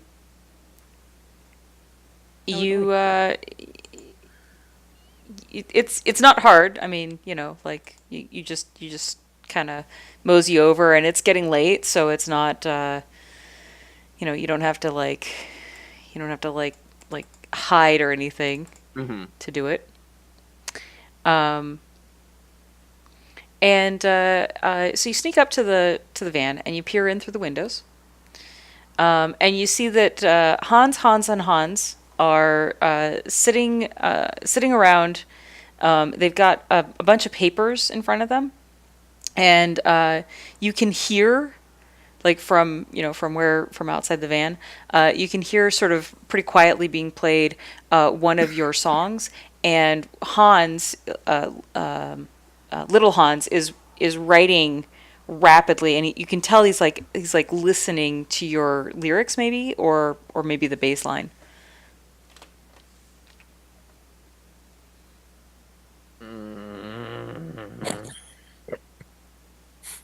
The self-control. I'm having a self-control problem between myself as a player and as a character.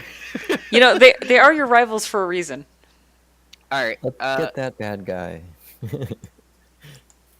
You know what? I make a fist and I start banging on the side of their van.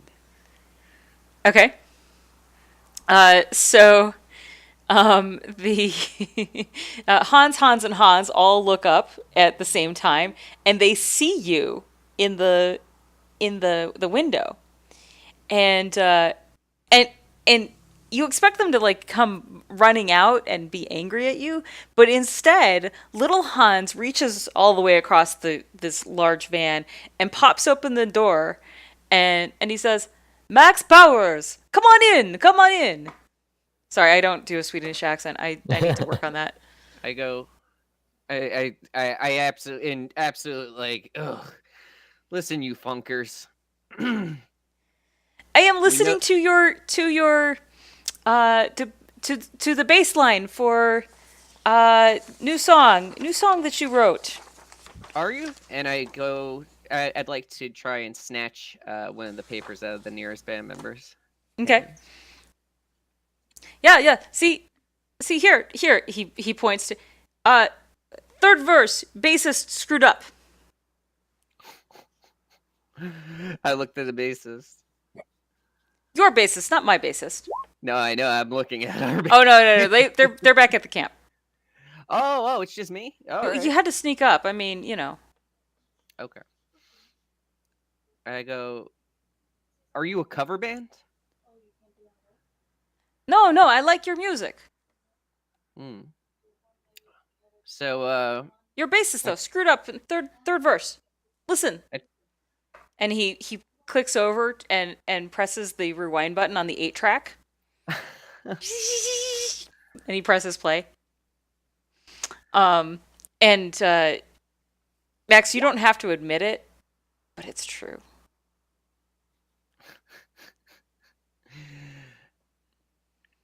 well, music is left to interpretation.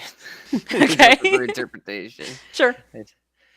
I say maybe our cultural differences are what set us apart on what sounds right and what sounds wrong.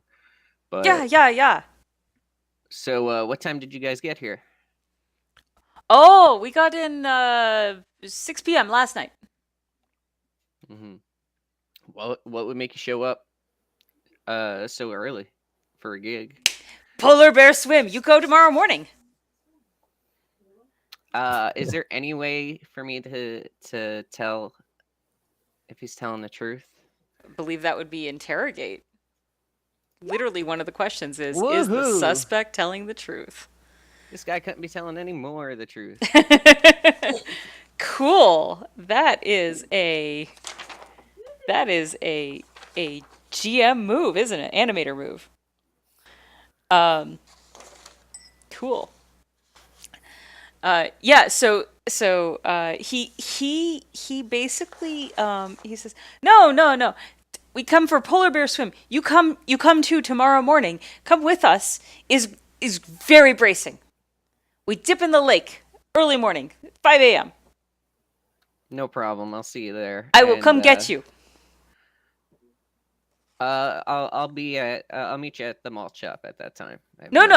I come get you. We go down to the lake, 5 a.m. Yeah, I'll see you then. As you're And, walking back to your campsite, you hear something in the woods around you. It's coming kind of from the west of you. Ooh. Ooh. How long between me leaving the campsite and hearing that? Maybe 3 minutes.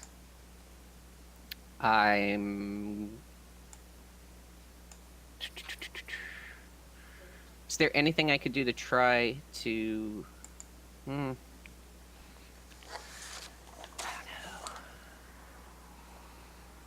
Are we all together or? No, you guys are back at the campground or campsite. I want to try to run back to. Okay. As you're running back towards the campsite, you something flies out of the woods, just like this like white form just whooshes right past you, and like the whole trail is just shrouded in mist, um, and whoo, as whatever it is, like you feel it across your face, and you book it because it's terrifying, and you take a point of fear. Oh no. And suddenly, the commercial break for crispy sugar cereal comes on. Ready. You guys meet back up at the campsite.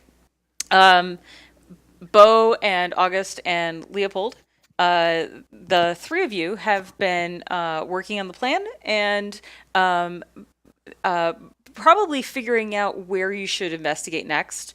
Max went off to probably slash the tires of Glitterfunk, to be honest, given Mm-hmm. how unrelentingly angry he is at Glitterfunk at all times. Right? Ayo. Mm-hmm. I've been trying to convince our leader that we need to play my 20-minute prog rock opus at the competition tomorrow that I've been working on for the last year and a half, and that it is certainly something that will win us the competition if only we would play it in its entirety. You know, that's actually a brilliant idea. I think, the ghost always shows up whenever whenever the bands show up, right? So once we can start the show together, you know me, I'm great at opening and getting the crowd going.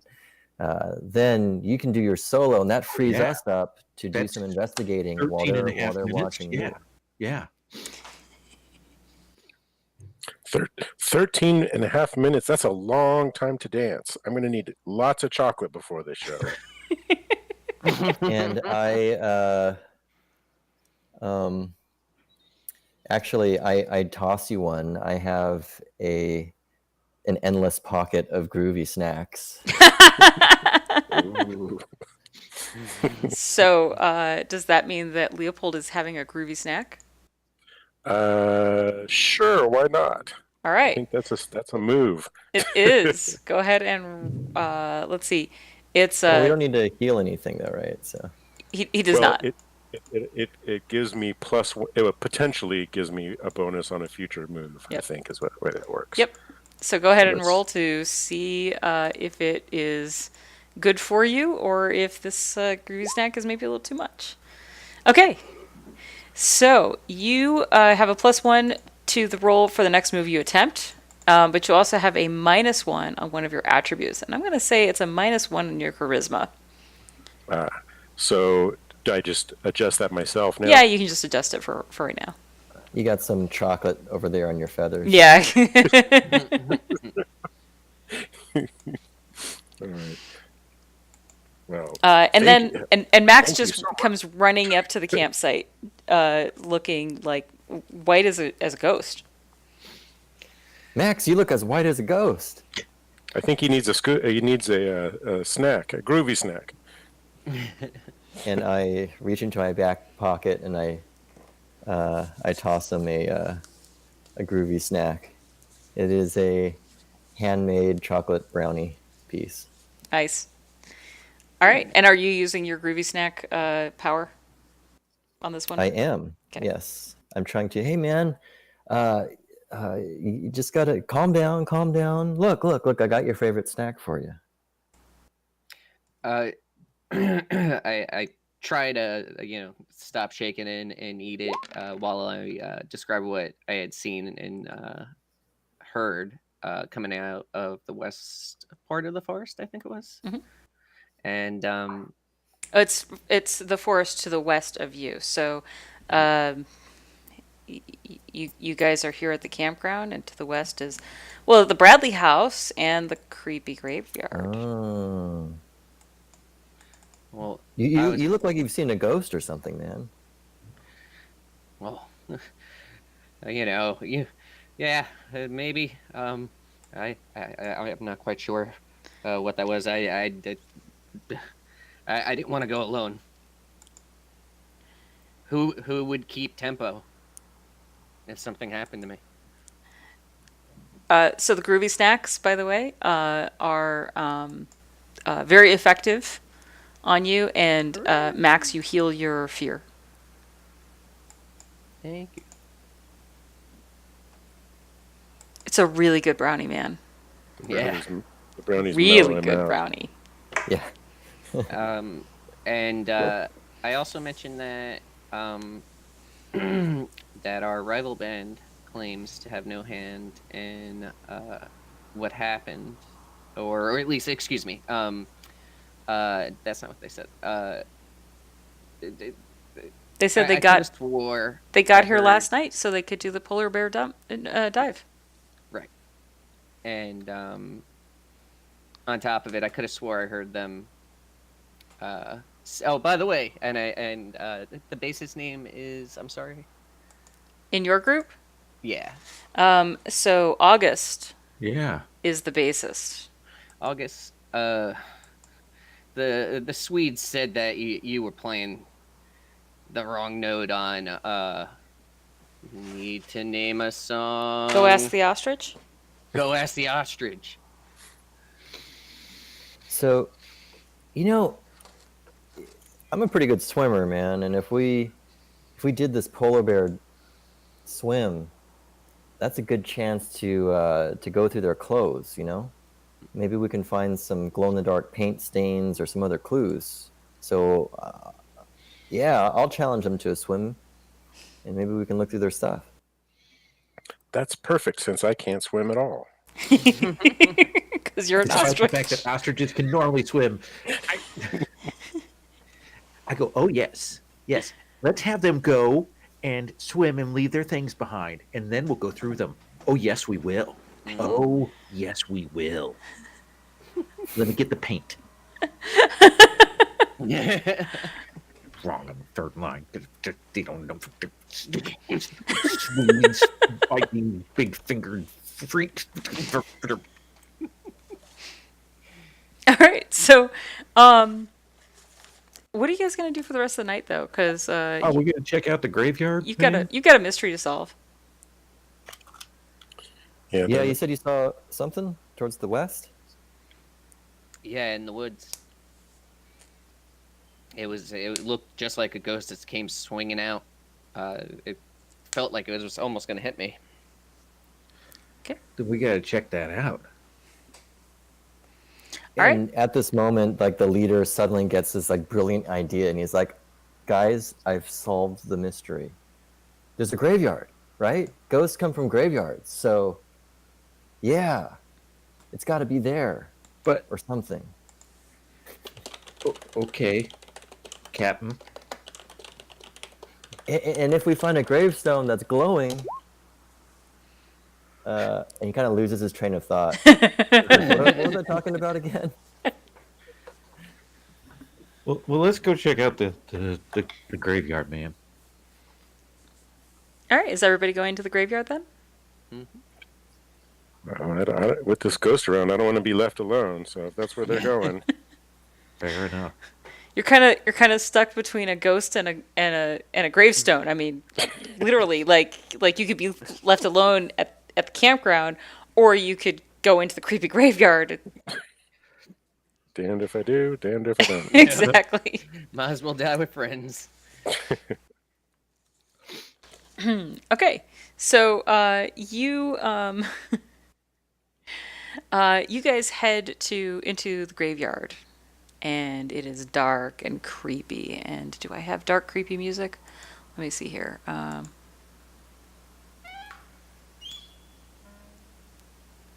Yeah, it'll do. I do not have dark creepy music, but Play Freebird. Freebird. Be very, very quiet. We're like creeping through the gravestones. All right, we'll play that one. Okay, so you guys are creeping through the gravestones, and it's dark. It's not the moon isn't completely dark, but it's like a quarter. So it's pretty dark out, and You, what do you find there? August, what's the thing that's really off as you're creeping through the creepy graveyard? I think it's that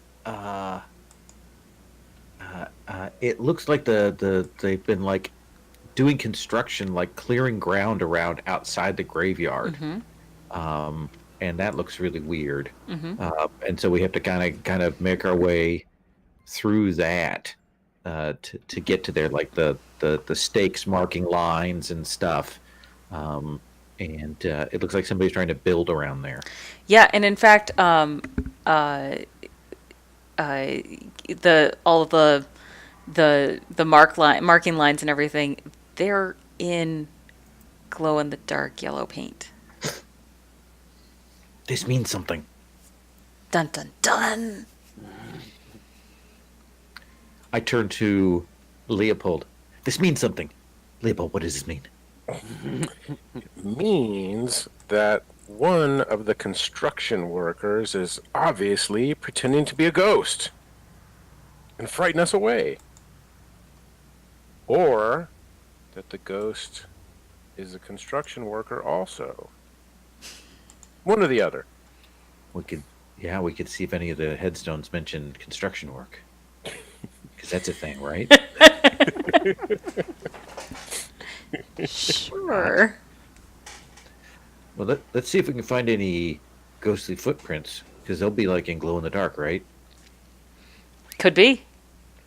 I'm gonna look for ghostly footprints. Ghostly footprints. So yeah, you start searching around for glowing footprints. What you find is not glowing footprints, but just normal footprints in mud. And they're very large. Swedes. It's gotta be. Gotta be the Swedes.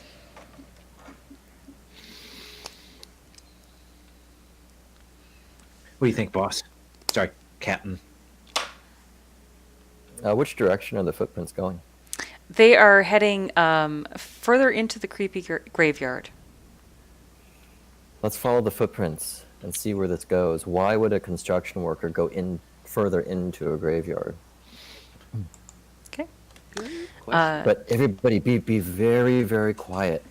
Might not be a We need construction worker. to, Might be a very bad bassist. but it's normal, in the forest that animals are around. So if we all hide behind Leopold, nobody will know that we're here. Oh, excellent. So we're like all like following. I'm proud to be part of this plan. All right, Leopold stomps clumsily through the graveyard.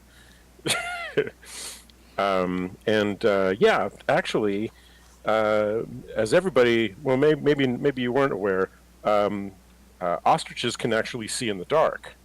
Of course you can.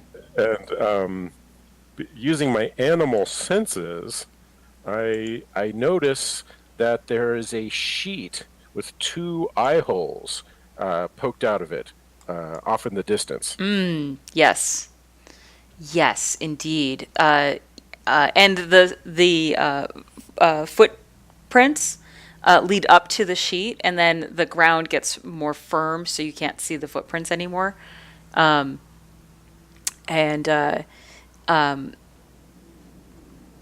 Max, what is odd about this sheet hanging in the woods?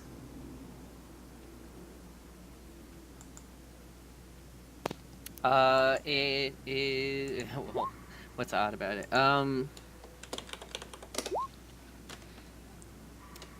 I mean, it being sheer wouldn't be odd, but then again, it would be, I guess. What's the purpose? Trying to think. Is it hanging on something strange? I was gonna say that it had either you can't tell what it's hanging from, how it's actually being suspended. I Okay. don't know if that's adequate. So, go ahead and roll the investigate. We know how well that goes. Hey, Here it comes. Hot for ones. 4. Wow. Okay, so that's interrogate. Oh, sorry. That's not investigate. Investigate's the second interrogate on the character sheet because I copy and pasted wrong.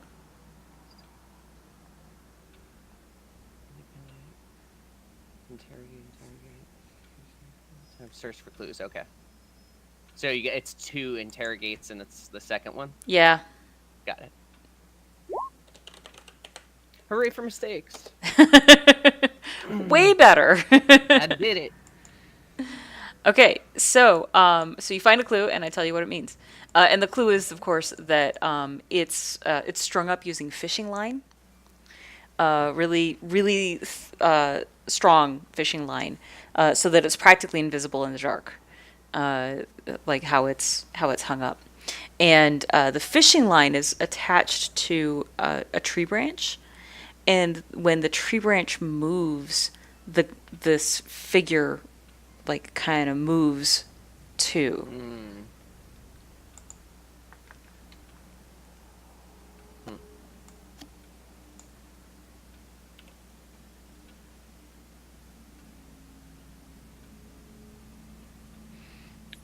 So fishing line, and we're on the lake. It's not going to be too hard to come by out here.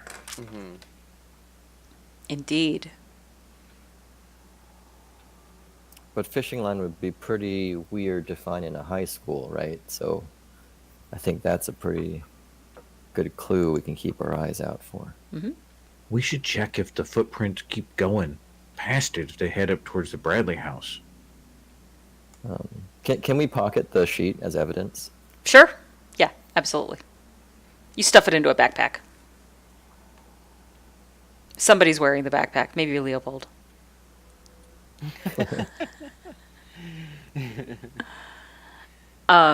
So you guys want to keep going towards the Bradley house?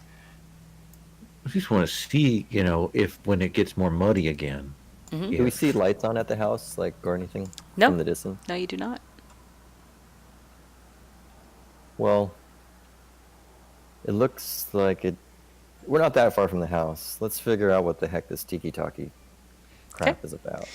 So you guys approach the Bradley house from the woods, and when you get there, it's unoccupied, and the station wagon that would normally be in the driveway is not there.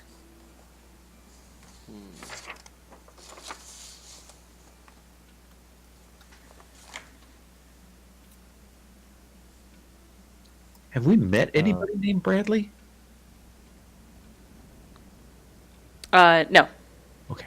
No, the Bradley family donated the tiki-taki to Lake Winnemucca, but you haven't actually met the Bradleys.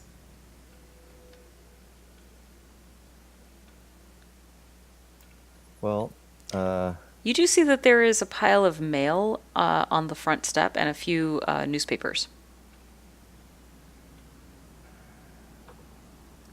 That's not ominous.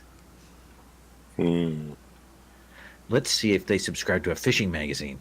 Hey. Field and Stream. Of course they subscribe to Field and Stream. okay. Why don't we? It looks like nobody's been around here in a long time. Let's take a peek. He says as he checks the door handle. Okay. The door is locked, but it might not be that hard to open. Yeah, and I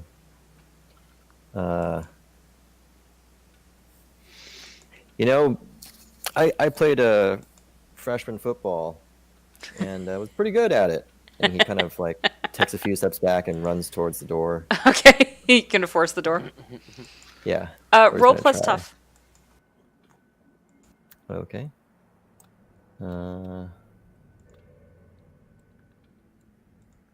Yeah. Is there? Oh, guess I there's no can't die roll. actually- There's no die button for that. Yeah. Just 2d6 plus 1. Yeah. What do I type? Backslash roll. It's 2d6 plus one? /R space and then 2d6 plus 1. Oops. Wait. Oh, no, let me try that again. It would have been a 4, but yeah, it's still crap. Okay. So I bounce off the wall. No. You Oh. you bust through the door, but it's broken now. So that's definitely gonna, that will be obvious when they get home. Sheriff Jenkins is going to be pissed if he finds out. And but yeah, it the door like bangs open really loud, and you tumble into the front door, front hallway of, whoops, wrong map, I, I of the Bradley conveniently house. hand I conveniently hand everybody a small flashlight. Of course. And I don't know how Leopold is going to hold it, but It's okay. Remember, ostriches see in the dark. Right. all right. Hey, I didn't know that. Is that a fact? Wait, or is that a Snapple fact or a real fact? Because I'm gonna live my life. Let's just Never say you know. probably shouldn't repeat that as a fact later. All right, thank you. I'm like, wait a minute, that's true. There's like an ostrich researcher, veterinarian, like watching this show right now, just shaking Just their shaking their head. Oh, Yes. that's cute. You think anybody's watching this show? All right. So, you know, it'll be recorded for posterity. Well, the folks at home, you know what I mean? Yeah. People. Yes, that's true. The folks at home, Yes. those kids watching the Saturday morning cartoon, they're totally tuned in and are learning improbable facts about ostriches. Oh yeah. During the commercial break, it's like, "Hey kids, did you know?" And it's like fact of the day. Factoid Ostriches of the can day see in about the dark. ostriches. Yeah. Okay. All right. So yeah, you stumble in, and the house is dark, completely dark. And like you can tell nobody's been here for a while.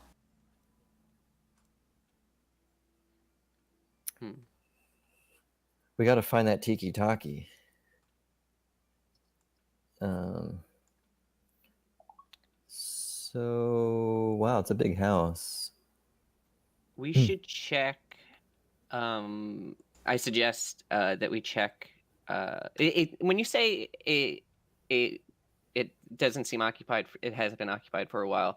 Are we talking? There's a pile of mail that's cool, but is it like really dusty? No, Like it's things not like really that? dusty. It's Okay. probably been unoccupied for like a little more than a week. We got to find their office. Bad guys always leave clues in their office. Secondly, after the office, I would say let's see if there are signs, if they went on some sort of extended vacation, anything like that. Are they missing a large amount of clothes? What is there Okay. anything unusual? All right, so I'm gonna have you guys split up to do that. It sounds like. Sounds like Bo is going for the office downstairs. Max is going upstairs to check the closets. August, where are you going? I will go with Leopold. And 'Cause Leopold, I where are get you a going? bonus. So Well, I was gonna say I'm a little uncomfortable breaking and entering, so maybe I stay out here on the porch, and if ah, somebody is well, approaching, I'm gonna start shaking my tambourine. All why right, don't just we so we got that queued up. why don't we You know what the circle sound around? means. I almost shot my coffee. Oh That's yeah, good. we'll go around because they could come up from behind. Right. Okay, We'll, so you guys we'll, want to We'll do like check a out the like we'll outside. circle the like house. check out the rest of the grounds. All right. Perfect. Excellent.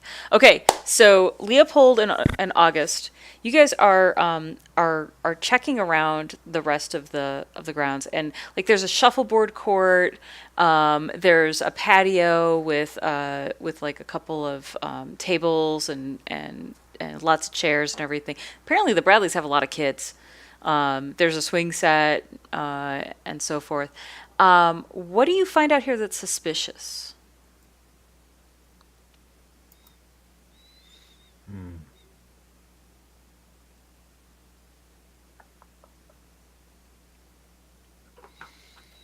Well, I mean, I think it's got to be the copious spools of fish line, Of and course very it is. heavy test fish line at that. Yes, heavy test fishing line, and quite a bit of tackle that's been left outside, which is unusual. Like good fishermen wouldn't leave their stuff outside like that either. But sure enough, just pretty much like right next to the garage. Yeah. Um, Bo, what's in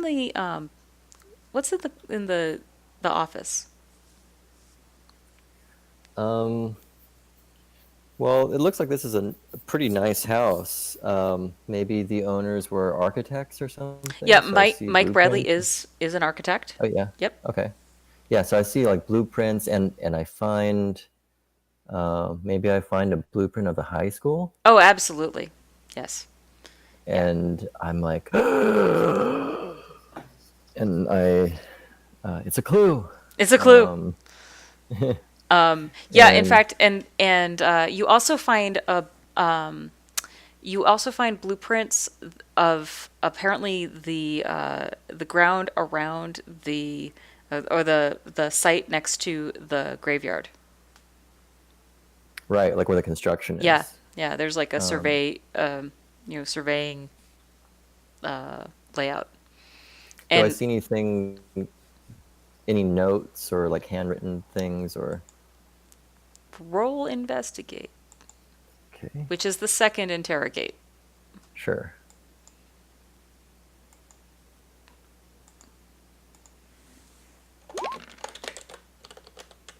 Woo! Did that work? Yeah, yeah, that's great. Okay, so you find a clue and you tell me what it means. So, what'd you find and what does it mean? Um, let's see. Uh, it is survey notes saying that there is something valuable out near the construction site. Like there could be, I don't know, gold or something, you know. So it's kind of like a hint that there's something valuable out there. And that's what he's Sure. been Yeah, searching there's for. like Yeah. Or oil there are or notes to do a further mineral study on the site, because there may be something there, geological study. Yeah, definitely. And that study is scheduled for this past week, so it should have been complete by now.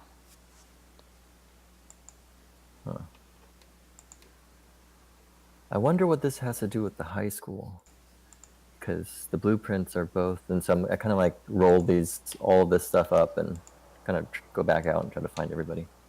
Okay. Max, upstairs, going through the clothes. Does it look like they left in a hurry? Is there any? Is it well kept? So it's about as well kept as you would expect for a family with 6 children. Okay. So it's a tornado alley. It's okay. It's better kept than you'd expect for a family with 6 children, and that is because you find the housekeeper's room as well, and you find that no, it looks like they packed up deliberately. They didn't seem to be like fleeing or anything. Yeah. Okay. I suppose would I be able to do that investigate to see if there's anything additionally? Sure. Oh god. I don't like clicking this button. Everybody close their eyes. It's Okay. fine. You find a clue, and I will tell you what it means. So as you're digging through, you find one of the kids' diaries, one of the girls. Okay. I will bring it down and we can read it together because we're a bunch. Are we all playing males? I think everybody is playing male. Yeah. And there's nothing better than reading a girl's diary. I got to bring this to the guys. This is gonna be awesome. I'm way off track in terms of being. I was really focused on the mission, and now I'm like, I like see. the Holy Grail. This is the Holy Grail. All right. As a former teenage girl, this is deeply disturbing to me. Oh, come on. There was never anything good in those diaries. Not really, no. Certainly not in mine. All right, so you bring it downstairs and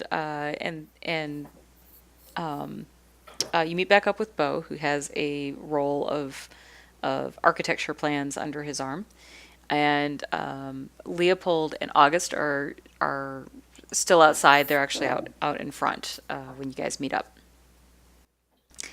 And when you go through the girl's diary, it's really typical, teen angst stuff. And this boy likes me, and that boy doesn't like me. And why are the cheerleaders so mean to me? And who could imagine, Bo? And apparently this is the diary of the middle child. So she's deeply envious of her older sister. Martha. Martha, who apparently is one of the cheerleaders, and she says, someday I'll make them all respect me and pay attention to me.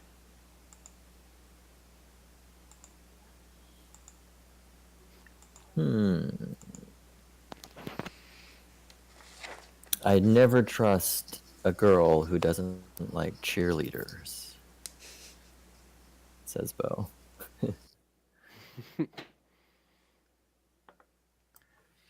And look what I found, and he showed you guys the.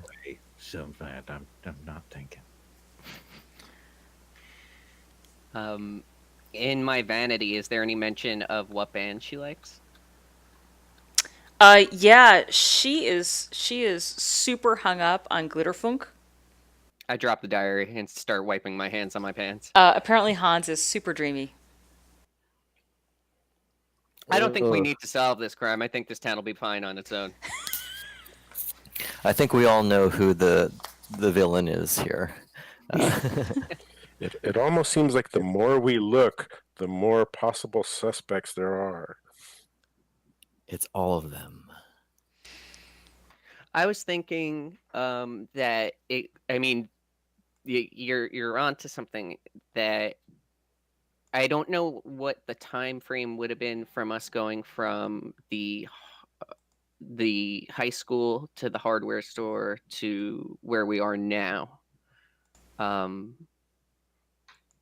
much time would have passed?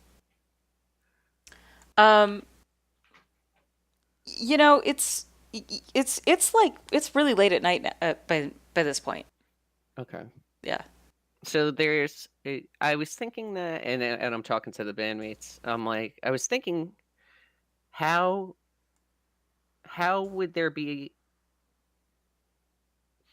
maybe the electrical issue? The electrical issue wasn't a red herring because we all heard what we heard over the speakers. I was also wondering, could the person who caused the issue at the high school be the same person causing the issue at the graveyard, logistically and time wise? Sure, you had time to get from one place to the other, and there was yes, Okay. There's plenty of time between. There's hours in between. Okay. I think that snuffs out how strongly I feel about it being more than one person. We might still be looking for just one. Yeah, I mean, could be a father-daughter thing. I don't know. I mean, Obviously she didn't make these blueprints, and he throws the blueprints down. There's something valuable out there in the woods that they were surveying. But why would they have plans for the high school? And he says, dun dun dun. Here's the thing. Let's say, right, that it is the whole Bradley, like it's the Bradley clan. That's a lot of people to have in on this. And they've clearly been gone for a while. So, like, maybe they left town on a vacation, or maybe they all got kidnapped, or maybe they're all in on it. We got to figure out what's going on with. I mean, it's 6 kids, right, and a housekeeper and a mom and dad. That's like a whole Brady bunch you got to hide somewhere. Yeah. And that isn't even counting cousin Oliver. Never count Oliver. It also could be that they're not all gone. We did encounter some cheerleaders at the school, so maybe some of the kids are staying over here or at a friend's house. I don't know. Then we've got to interrogate those cheerleaders. It's time to circle back. And, Bo's like, happy to oblige. Yeah. All right. Everybody's ears pierced. but we need some beauty sleep, and Well, you got to let's solve get back this. in- You got to solve this by morning. Oh, right. Yeah, we got to solve this by morning, guys. I don't think you're getting your beauty sleep. Otherwise, the show isn't going to go on. Yeah. So there's some connection between this house and the high school. And there was a mineral study. Maybe the same stuff is at the high school? Maybe they were looking to dig something and they don't want kids there? Could be. Like, we should check the basement, because that's where you dig, right? Yeah. Let's go check the basement of the high school. All right. Because we already broke into one place tonight. Let's double our felonies. Sure. Why not? All right. So, you guys And- are heading back over to the high school. I can summon my car. Yeah, I can summon my car apparently, right? Oh, okay. Yeah, I think you have to roll for that, don't you? Oh yeah. So when we go outside, you don't really remember it, but actually, when you guys were talking early on, I had parked the car in a convenient location.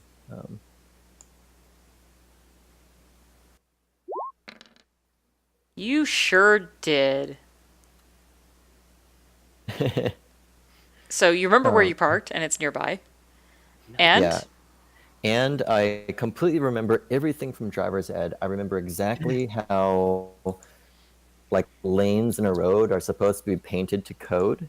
And so I can understand if this construction is legit or made up. okay.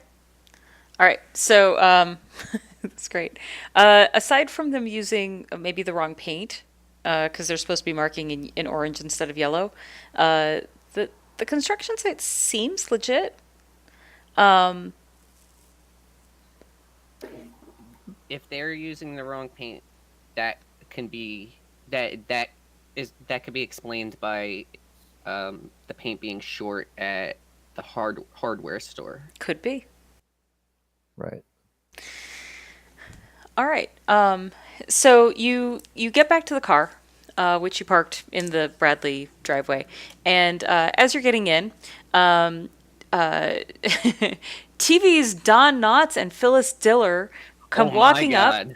They're the owners of the campground that you guys are staying at, and they say, "Hey guys, so glad you're staying with us. Hope everything's going well." And they give you a very wholesome message about not overdoing those Scooby snacks. Stay off of drugs, kids. And we have an act break. So if anybody needs a bio break, you can take a couple minutes. And otherwise, we will, and then we'll pick back up. Real quick, Okay. there's a great bit by comedian Dana Gould, how he talks about how Don Knotts, or people with, he used Don Knotts as an example, but people with very distinct voices never enjoyed being able to crank call somebody. Right. I've been looking at you through the living room. Is this Don Knotts? How do they always know it's me? You know, Gilbert Godfrey? Yeah. That's not his voice. Yeah, I didn't really know or believe it until I heard him on Howard Stern, I think. Yeah, it's an affectation that he does, which makes it so he can make crank calls, I guess. That's true.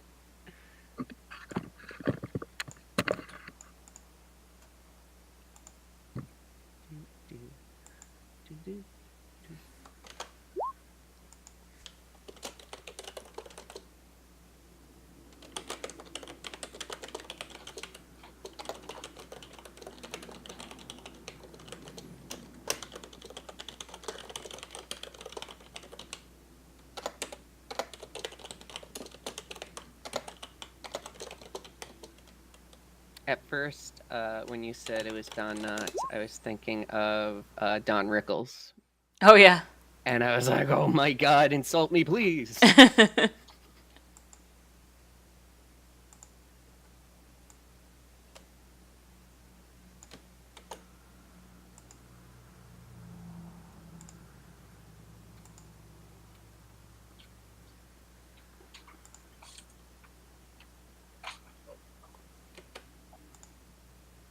Stephanie, do you know what time we're going to wrap? Because I got to do a newbie game tonight. What time do you have to? 7 Eastern, I think, or 6 Eastern? Oh yeah, Let me we'll be look. done long before that. Sweet. Lowell has a game at 3 Pacific, so we will be wrapped up by probably 2:30. Okay. I don't mean to rush. I'm having a good time. Don't get me wrong. Good. I'm glad. I think that, I mean, I guess you could say that with any tabletop or tabletop game that it really is only as good as its players to a certain extent. But the game allows a lot of fun prompts. Like Yeah. it's not something that you get put into and feel uncomfortable where you wouldn't know what to do, since it's in a not a modern setting, but it's not medieval, it's not fantasy, it's not Yeah, yeah. anything like that. Yeah. And It's familiar.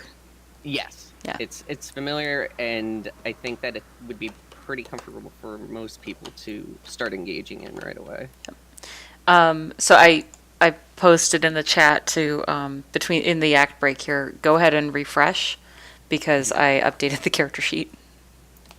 Okay.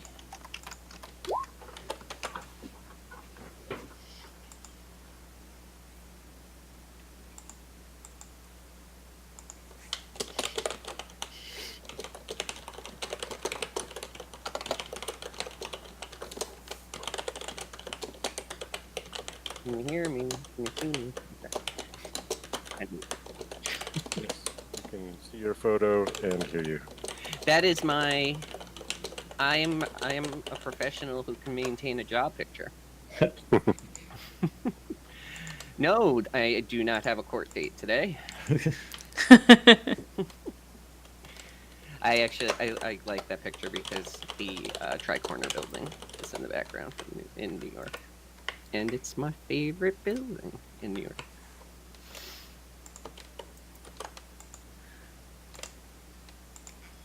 Short of Madison Square Garden, where my teams like to drown in front of tens of thousands of people. Did you know you could drown on ice? Because the Rangers do it. Oh, ouch.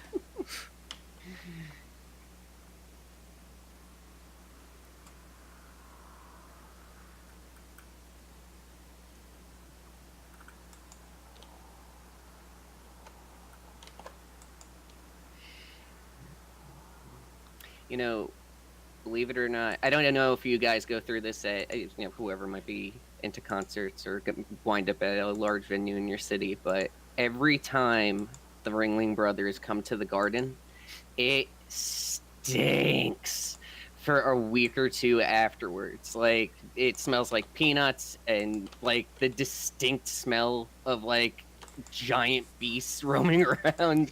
It's ugh. I can't believe how it sticks.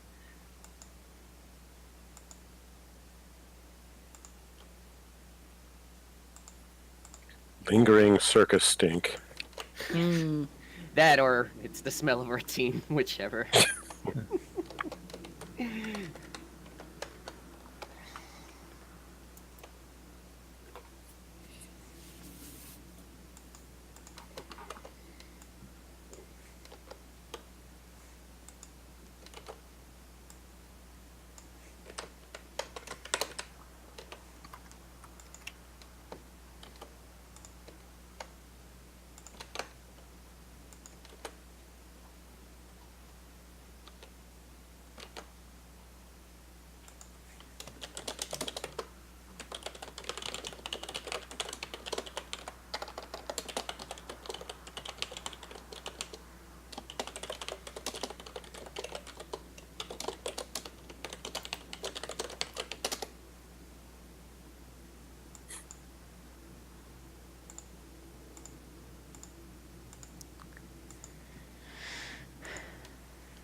Did everyone reload? Mm-hmm. Refresh the browser? See the investigate and get 'em gang are no longer duplicated? Yay. Fixing character sheets on the fly. Who's a pro? Who's a pro? I'm a pro. Um, also, remind me that Leopold's -1 has worn off. Yeah, corrected it. Thanks. Cool.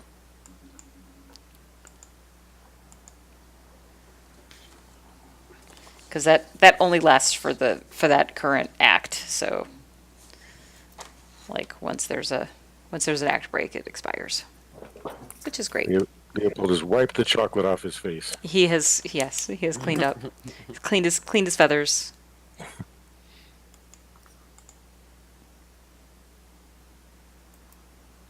Cool. Alrighty. All right, let's get going. Or get started, or get back to it, I guess. All right. So, so you go to the high school, and you head down into the basement. It's not hard to get in, because why, Bo? Because I do the same thing over and over again, I just keep running into. Just keep bashing down the door. Yeah, I mean, Okay. actually, the doors are. It's a small town. They're probably unlocked or something, but I. Yeah, they're it's unlocked. cool. They open outward, but you keep running into them, thinking that that's going to open them. Until somebody who opens them the correct way. I'll do it. Yep. Leo. I said my name was Leopold. Max. All right.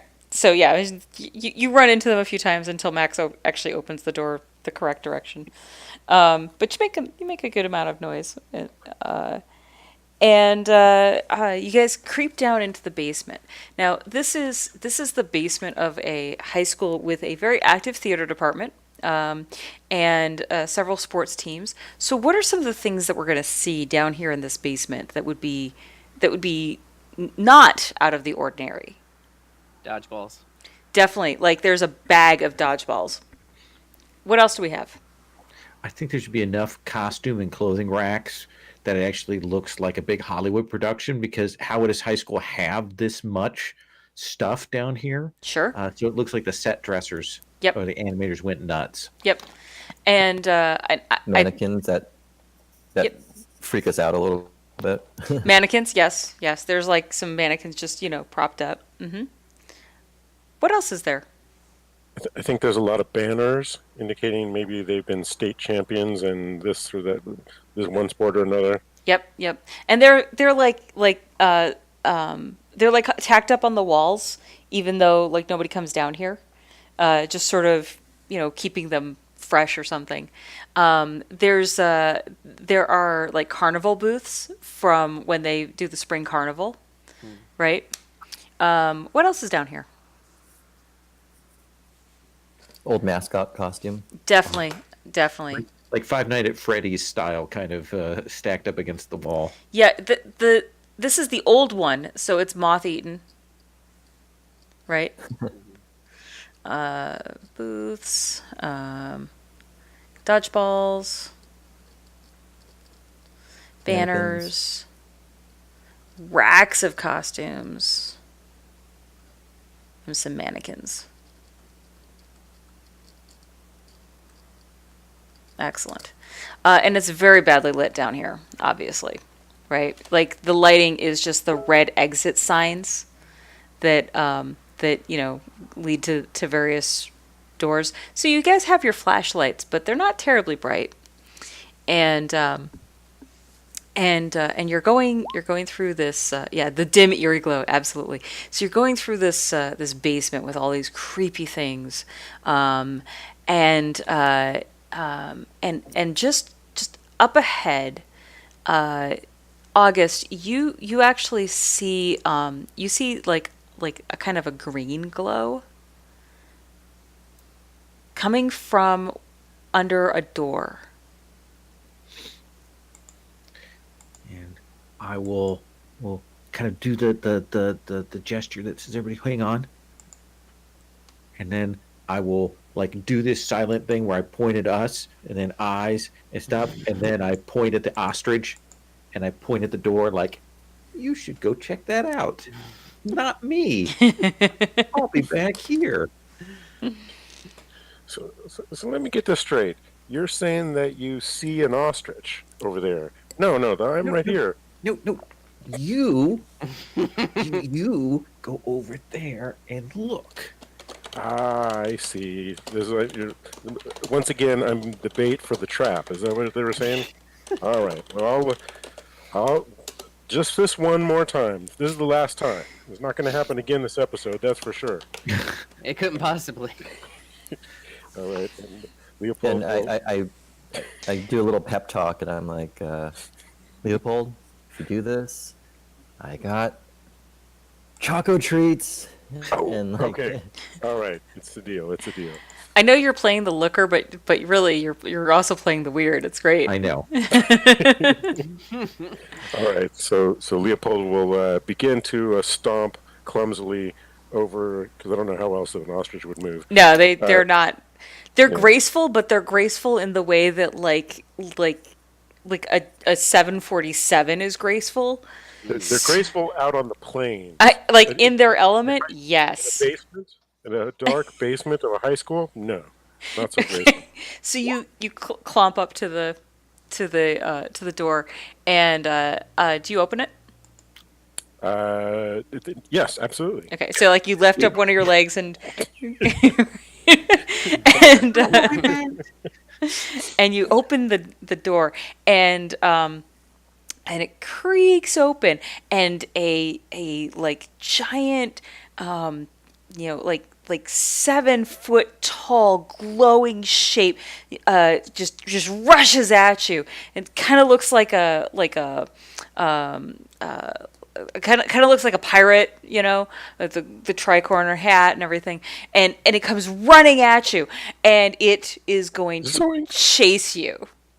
Well, I guess this is when we run, This right? is the chase. This is the time for that. As we're running, the background keeps repeating itself. Yes, absolutely. All right, so let me turn the music down just a little bit. Okay. No, the ghost can't settle on a theme. Absolutely not. All right, so so you guys are running, and because you're now terrified, of course. Leopold, what are you gonna do? I think jump clumsily and take off. So I'm gonna try to get it away. I'm terrified of a pirate ghost. Okay. And do you have a special move for that, or are you just gonna use the basic move for run? I think it's just run. Do it. I do get a +1 on my next roll from that chocolate that I ate. Yep. So it'll be one more than whatever I roll.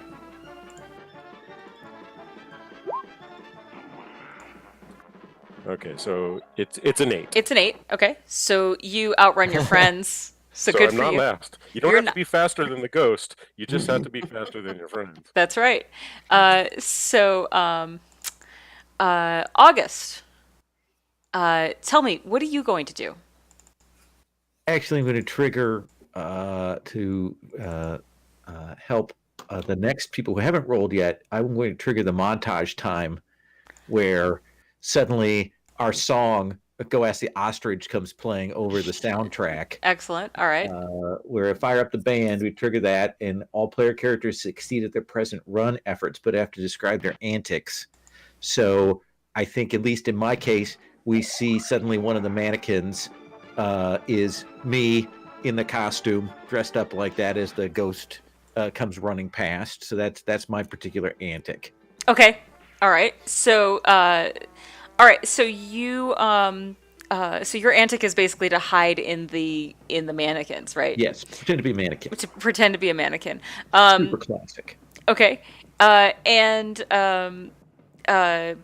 tell me how you're going to run, and you're going to automatically succeed at it because of August's move. Okay. Yeah, I'm knocking down things left and right as I run to slow down the pursuer, Excellent. like Okay. tilting over mannequins and other equipment. Okay. All right. Like the dodgeballs, you just like tear open the Right. bag and throw. They just Yeah, bounce exactly. in the way. All right. And Max. Max is going to. He's actually going to pick up one of the. He looks around and there's all this different equipment and things like that. He's going to grab a bucket and he's going to start pounding on it like a drum. And I'm going to try shredding. Now, I didn't realize that everything I do was intelligence based, so I did not build appropriately. Oh, okay. So here we go. Or did you? We're going to find out. Nope. Okay. So you're gonna shred, badly. Yep. In fact, you shred so well that you get the bad guy's attention, and he's chasing you now. You specifically. So, what are you gonna do? He's turned his attention to you. He is running at you. Where is our fearless leader at this moment? Your fearless leader has run down the hallway, scattering balls behind him to make it harder for anyone to get further down that hallway. Okay. Am I still able to use like one of my moves? Sure. Okay.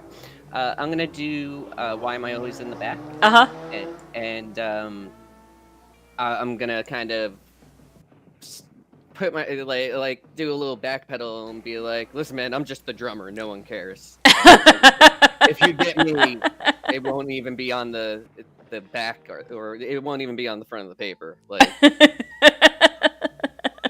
Okay. So all right. You actually don't have to roll for that. It's just once per episode. You just fade into the background, and the bad guy, this ghost, starts running after Bo, because Bo is making the most noise and isn't hiding effectively.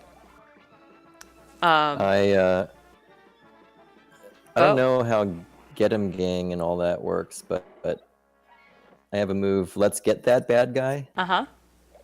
I'm an expert at trapping, capturing, and otherwise incapacitating bad guys. So I'm like, he's got to be the culprit. Wait. It's probably just another guy in a stupid ghost costume. Let's get him, guys. Okay, so you I are guess. going to try to capture him, right? Yeah. All right. So let's see here. Let me open up your. This is your get that bad guy. Okay, so you what's your plan? Give me a plan. We're going to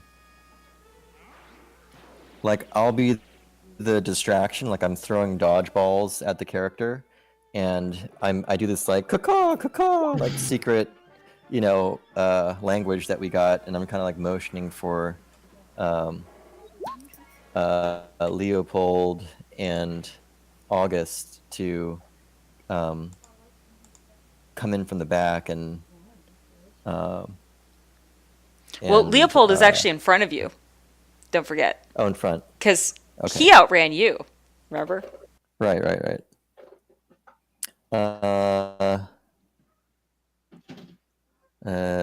So he's in front then.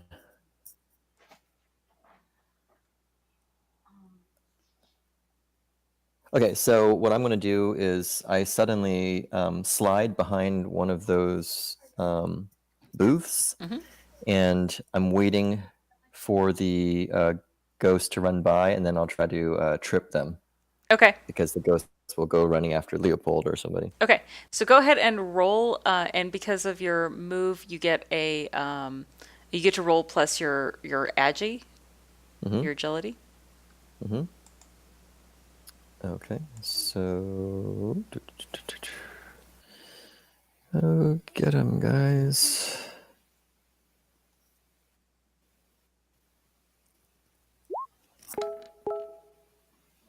Okay.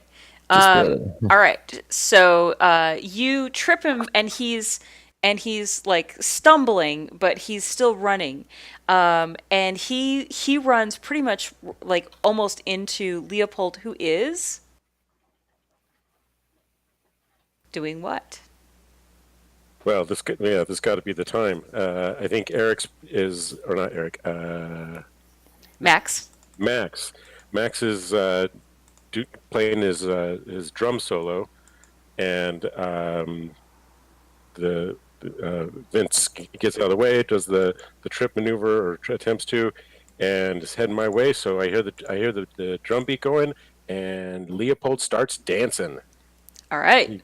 So you Does do his- your mesmerizing dance, right? Mesmerizing dance. Yes. Okay. And you don't have to roll for that. That's your power. That's just That's the my thing you do, right? That's my thing. Oh God, I'm afraid to click this link. Not to totally interrupt the game, but it is amazing. There we go.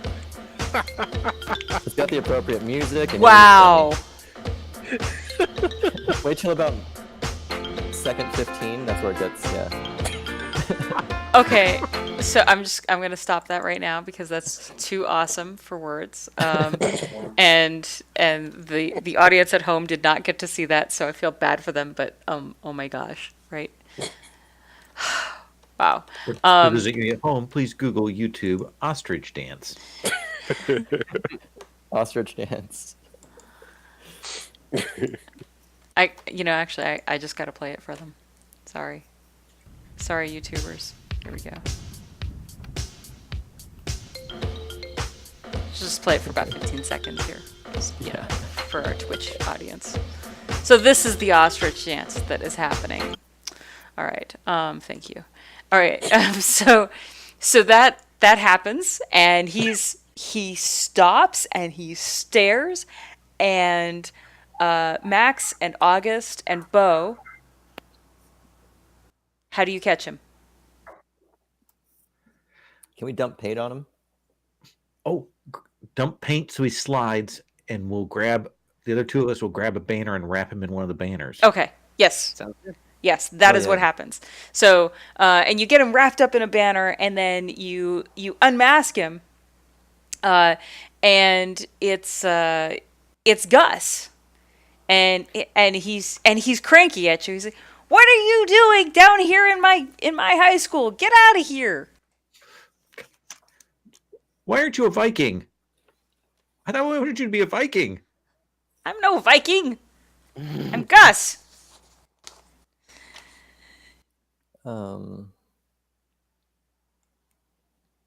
Gus, you have some splaining to do. Gus, you do some pretty good running for a guy who had a hard time carrying equipment earlier.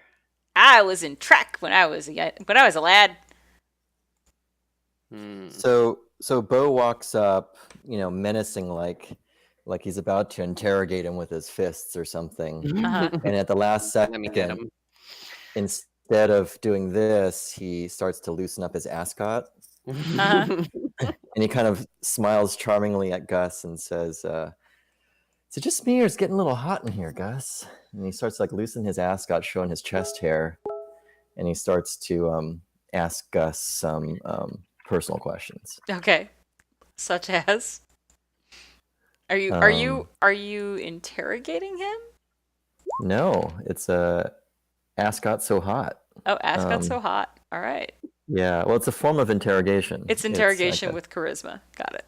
yeah, and I totally didn't. All right. I rolled a 4, so So you ask him a bunch of questions about what the hell is he doing, and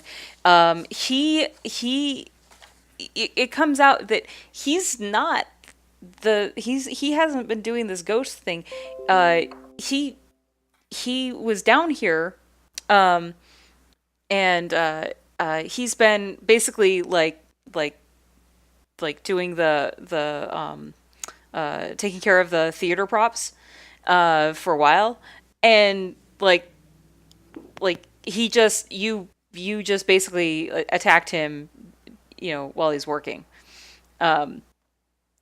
And no, he didn't have anything to do with this ghost business. But you did rule him out as a suspect. We also have like 3 counts of B&E at this point. He's willing to overlook that if you catch the real ghost.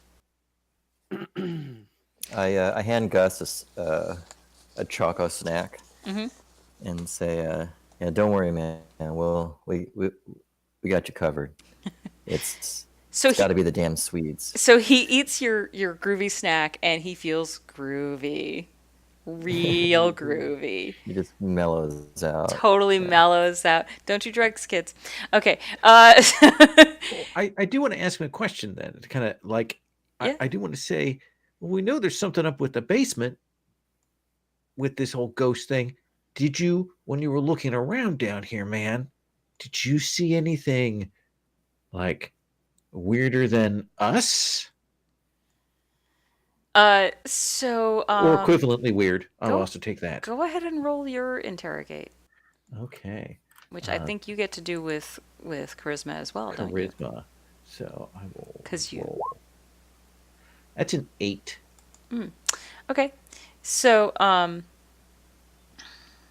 you get what you want, but it comes at a cost. I think we have to listen to Gus tell us his life story. I think that yeah.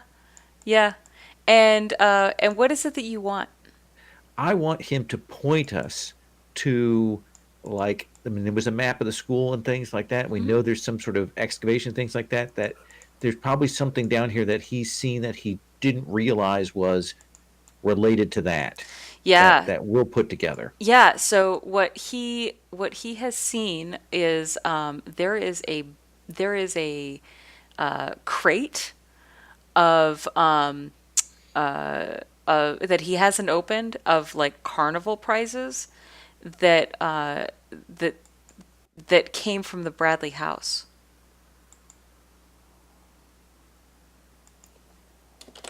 Well, Captain, we should open that, right?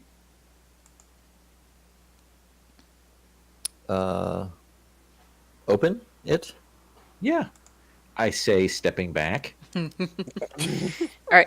It's not actually in the basement. It's on the first story in the principal's office. Right. And you guys, this is going to be an act break, and you guys regroup and figure out your plan.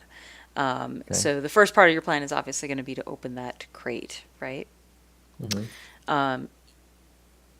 Inside the crate, well, the crate is filled with tiki-taki statues. Like, there's probably 100 of them in there. That's a lot of cursed statues. I mean, these look like ancient artifacts. Is that right? Well, roll investigate. Okay. Yeah, I was like wondering if they're like kids' toys or if they're like, actual artifacts. Investigate is my second interrogate, right? If you reload, I fixed it. I think I reloaded, but there we go. Yay. Okay. So, yeah. So the the the tikis, you pick one up and you kind of hold it up and you see that it's stamped with "Made in Taiwan" on the bottom. These are probably not ancient artifacts. If we break one, is there anything in it? Is it hollow? Is it a smuggler's tool? Or does That's it just have asbestos inside that's it? a great Because it's question. the 70s. Probably. I don't know. Let's find out. I hold one up for Leopold to peck. Should I roll investigate for that? Yes. 11. 11. You tell me. I think that it is like clearly some like precious minerals. We saw some notes that there was precious things in the ground, and that somebody is using these to like smuggle the precious minerals, and that it is in Okay. there. So I'm going to say that because we had mica in the paint, it's going to be mica. Okay. So like not so much a precious mineral, but in heavy use in, as we know, formica, which is of course the decoration of choice in 1976. Oh yes. So so yeah, like they're filled with mica, basically, and It's powdered, so I imagine at one point one of us sneezes. You sneeze glitter, yes. Yeah. Absolutely. Yeah. There's glitter everywhere. I mean, it's mica, but it looks like glitter, right? So, you guys are now covered in glitter just hours before your funk band goes on. Yes. God. What now? I am beautiful. We are going to have to go in the water now. Yep. All right. So, let's get to the trap. What's the plan? How are you going to trap the bad guy? Whoever is smuggling this mica. Well, clearly, Glitter Funk are the carriers for this because they're the ones that can reasonably carry that much glitter without being questioned by the police. So the principal has to be in on it with Glitter Funk. And we all know that the Swedish Formica industry is notorious. Oh yeah, oh yeah, cutthroat. But you know, Finland is actually one of the largest producers of mica, Oh, there you go. according to Wikipedia. black market mica. It's another good band name. Black market mica. We should make it so that we threaten the tiki dolls, and that they have to reveal themselves to try and salvage them. Okay. So Like put them in a duck boat or an ostrich boat. And put them out on the lake Yeah. and threaten to sink it. What do you think, Captain? You could pilot it. okay, so here's the plan, guys. Okay. That long solo you wanted to do, Yeah. right when we're ready to do that, we're gonna walk right off stage while playing. We're gonna walk up to the lake where we have the boats ready, and we're gonna rock out floating on the lake. And the big finale is we're gonna say on the mic that we're gonna turn the lake into a giant sparkly tiki-taki of mica, and and as we're playing this at the end of the long solo, so that'll get them really nervous because the solo will keep on going on and on, while the rest of us can look through the crowd and see who the villain is. Either the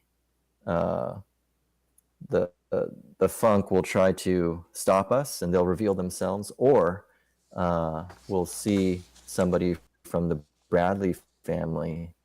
All right. I have a couple of teams to watch them. All right. So roll plus charisma. All right.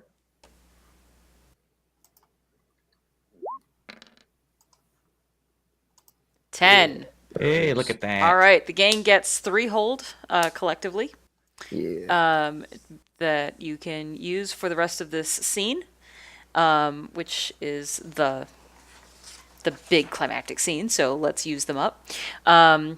And you guys get to so fast forward to the performance. You somehow convince the principal that the ghost has been dealt with. How do you do that, August? We've co-opted Gus into this after listening to his whole life story, and so we pretend to have revealed him as the ghost. And once that's gone on, the principal can't say, "Well, no, the real ghost was me." Oh, dead giveaway. I So see. yeah, we make it look like, and we've worked this out with Gus beforehand. Sure. All right. We'll get him out of the prison after a few years, or now, either one. Yeah. Okay, so you throw Gus under the bus, basically, and Our new single. and the performance goes on, and the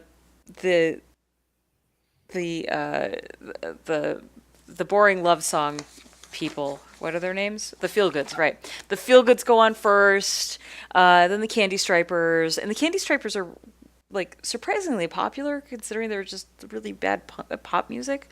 And then you guys go on, and you're only supposed to have 10 minutes, but once you start your solo, Max, what happens?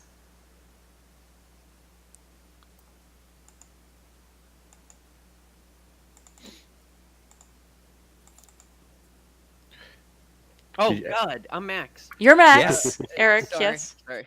What do you call it? I'm not the one doing the solo though. Wasn't it somebody else? I mean, I'll do it. It was me, but I also like the idea that we put a marching band style drum kit on you for walking off the stage. So if you've seen Mary Poppins, I'm kind of rigged up like God, I forget the Dick Van Dyke Dick as Van Dyke, thank you. the one man in the one man band. Yeah, Okay. and it's a little bit of it's half drumming, half ostrich dance. I've learned a few moves, not all of them. I can never replace. Yeah, I couldn't. But I start marching off. Okay. All right. So you begin the big epic solo, and Leopold, what are you doing during this? Yeah, goodness, I'm a little intimidated by this whole plan and heading out to the lake. I guess I'm going to be one of those who's going to be inspecting the group or the crowd to be looking for any obvious guilty parties when we make our announcement. So yeah, I'm trying to see eyeball where the suspects are, so we can to make that a little bit easier. Okay. So. And who is pushing the mica laden boat out? Is that Bo, or is that August? I think it has to be Bo, because Bo's the captain. Yeah. It's a nautical theme, right? So you see, as we exit the gymnasium,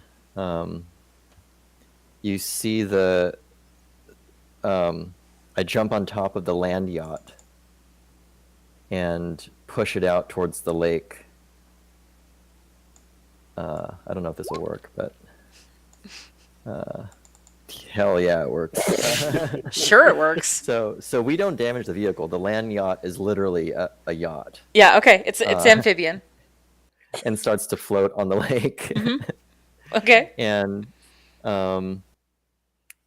yeah. And then it's going out there super fast. And from the trunk of the land yacht, I start to hold up all these tiki talkies. And I'm like, the okay. truth shall be revealed. And I throw one into the lake, and it leaves a little sparkly, Okay. you know, A little like dollop. glitter trail as it goes into the lake. Yeah, and I kind of time it to the music, and I'm like throwing the things and trying to incite the crowd. Excellent. All right. And I love it. And August, what are you doing during this? I am watching by the conspicuously placed boat that we have there so that the bad guys can run for it. But we have drilled holes in the bottom of it. So they're going to try and get in the boat to get out to save their tikis, reveal themselves, and sink. Okay. So I've got that all set. All right. So you're watching the basically you're watching the trap, waiting for the trap to be sprung. Yeah. Okay, so go ahead and August, why don't you roll the Get 'em Gang? Get 'em, gang. And that is just a flat roll. It's a flat roll, but you can spend one of the group holds if you want to add a +1. I will definitely do that. So I'm going to roll and add 1 to what I'm rolling right now. All right.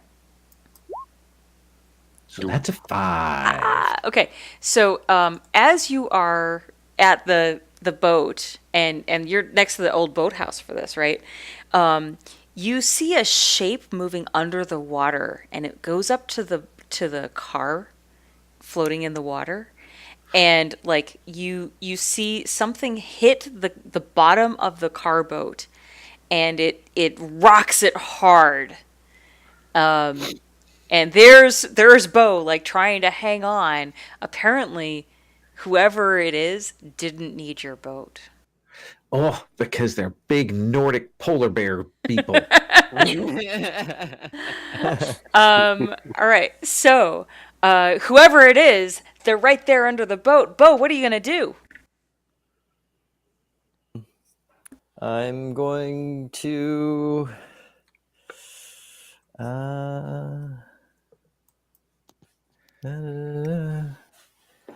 Yeah, I'm going to steer the boat. Yeah, I'm going to steer the boat and bring it back ashore to get the. All right, go ahead and roll the clue cart. The SS Agnes. Don't fail me now. All right, All right. she is not gonna fail you. You are Yeah. you have control over her. So, which two are you picking?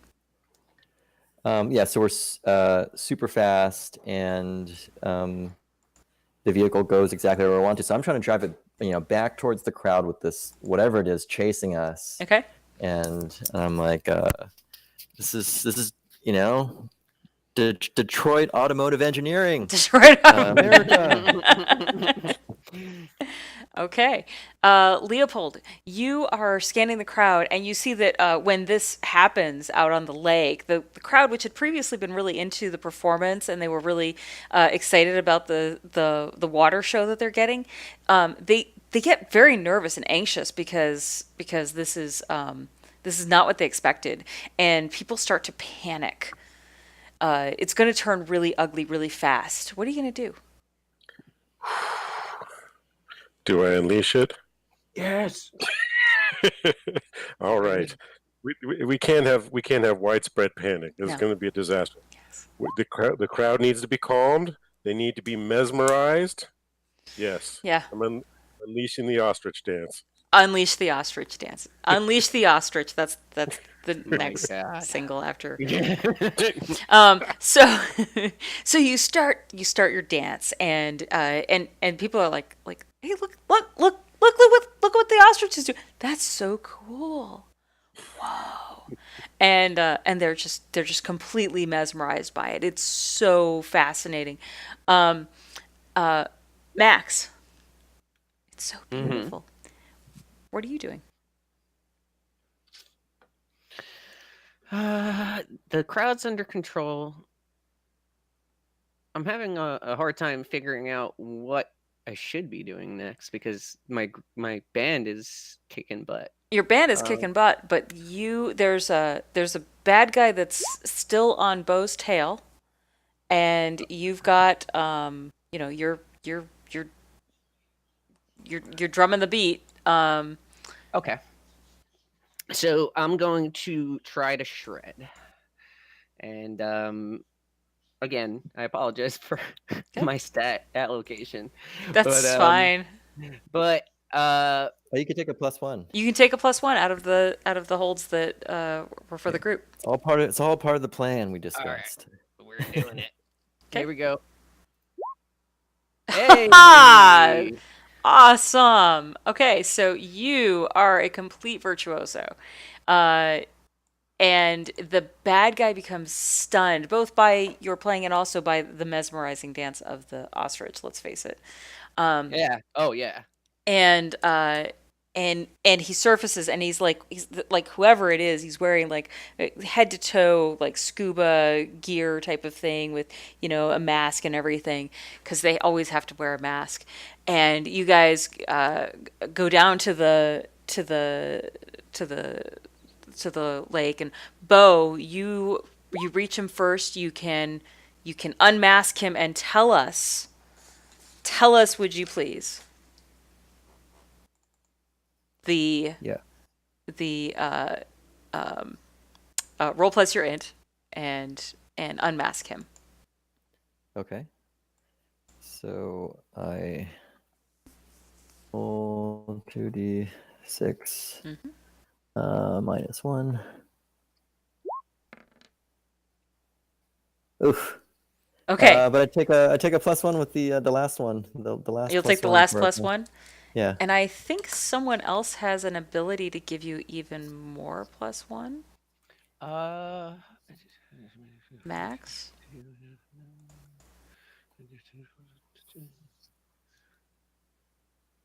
Jam session? Yes, there it is. Yeah, there we go. All right. So, so you, so Bo, it was Old Man Winners. You can pick 2 of the items on the Old Man Winners list, right? Don't ignore the die roll because I'm just having it Okay. pop up here. Who did it? Why? And where the treasure is, if there's any treasure. Right. It was. It was you, Mr. Bradley. You were the one trying to bring trying to sell out the Lake Winnemucca to the Formica Mining Company, and And you. and why Uh-huh. and where the treasure is. You reveal all 3 and then pick 2 of them that Sure. you're right about. And you did it because if you could, the minerals go right through the high school, and if you could scare people away, you could turn this into a prosperous town because your architecture business is going nowhere. People can't appreciate your art. And the treasure, the treasure is the entire city, but you're trying to send samples to many different bidders of many different mining companies using these tiki-takis. Okay. Which one are you wrong about? I'm wrong about who it was. It's not Okay. Mr. Bradley. Yeah, so you do this whole this whole big reveal, and you did it because of this, and you did it because of that, and then you pull the mask off, and Kevin, who is it really? It is Little Hans. Little Hans, of course it is. It is Little Hans. He says, "No, it was not because I am a world-class architect. It is because I am a world-class bassist, and we need all the glitter, all the glitter. It is unfair that Lake Winnemucca has all this glitter." and he is hauled off to probably eventually jail. And you guys have saved the town of Lake Winnemuck from the Swedish fake funk band. We did it. Yay!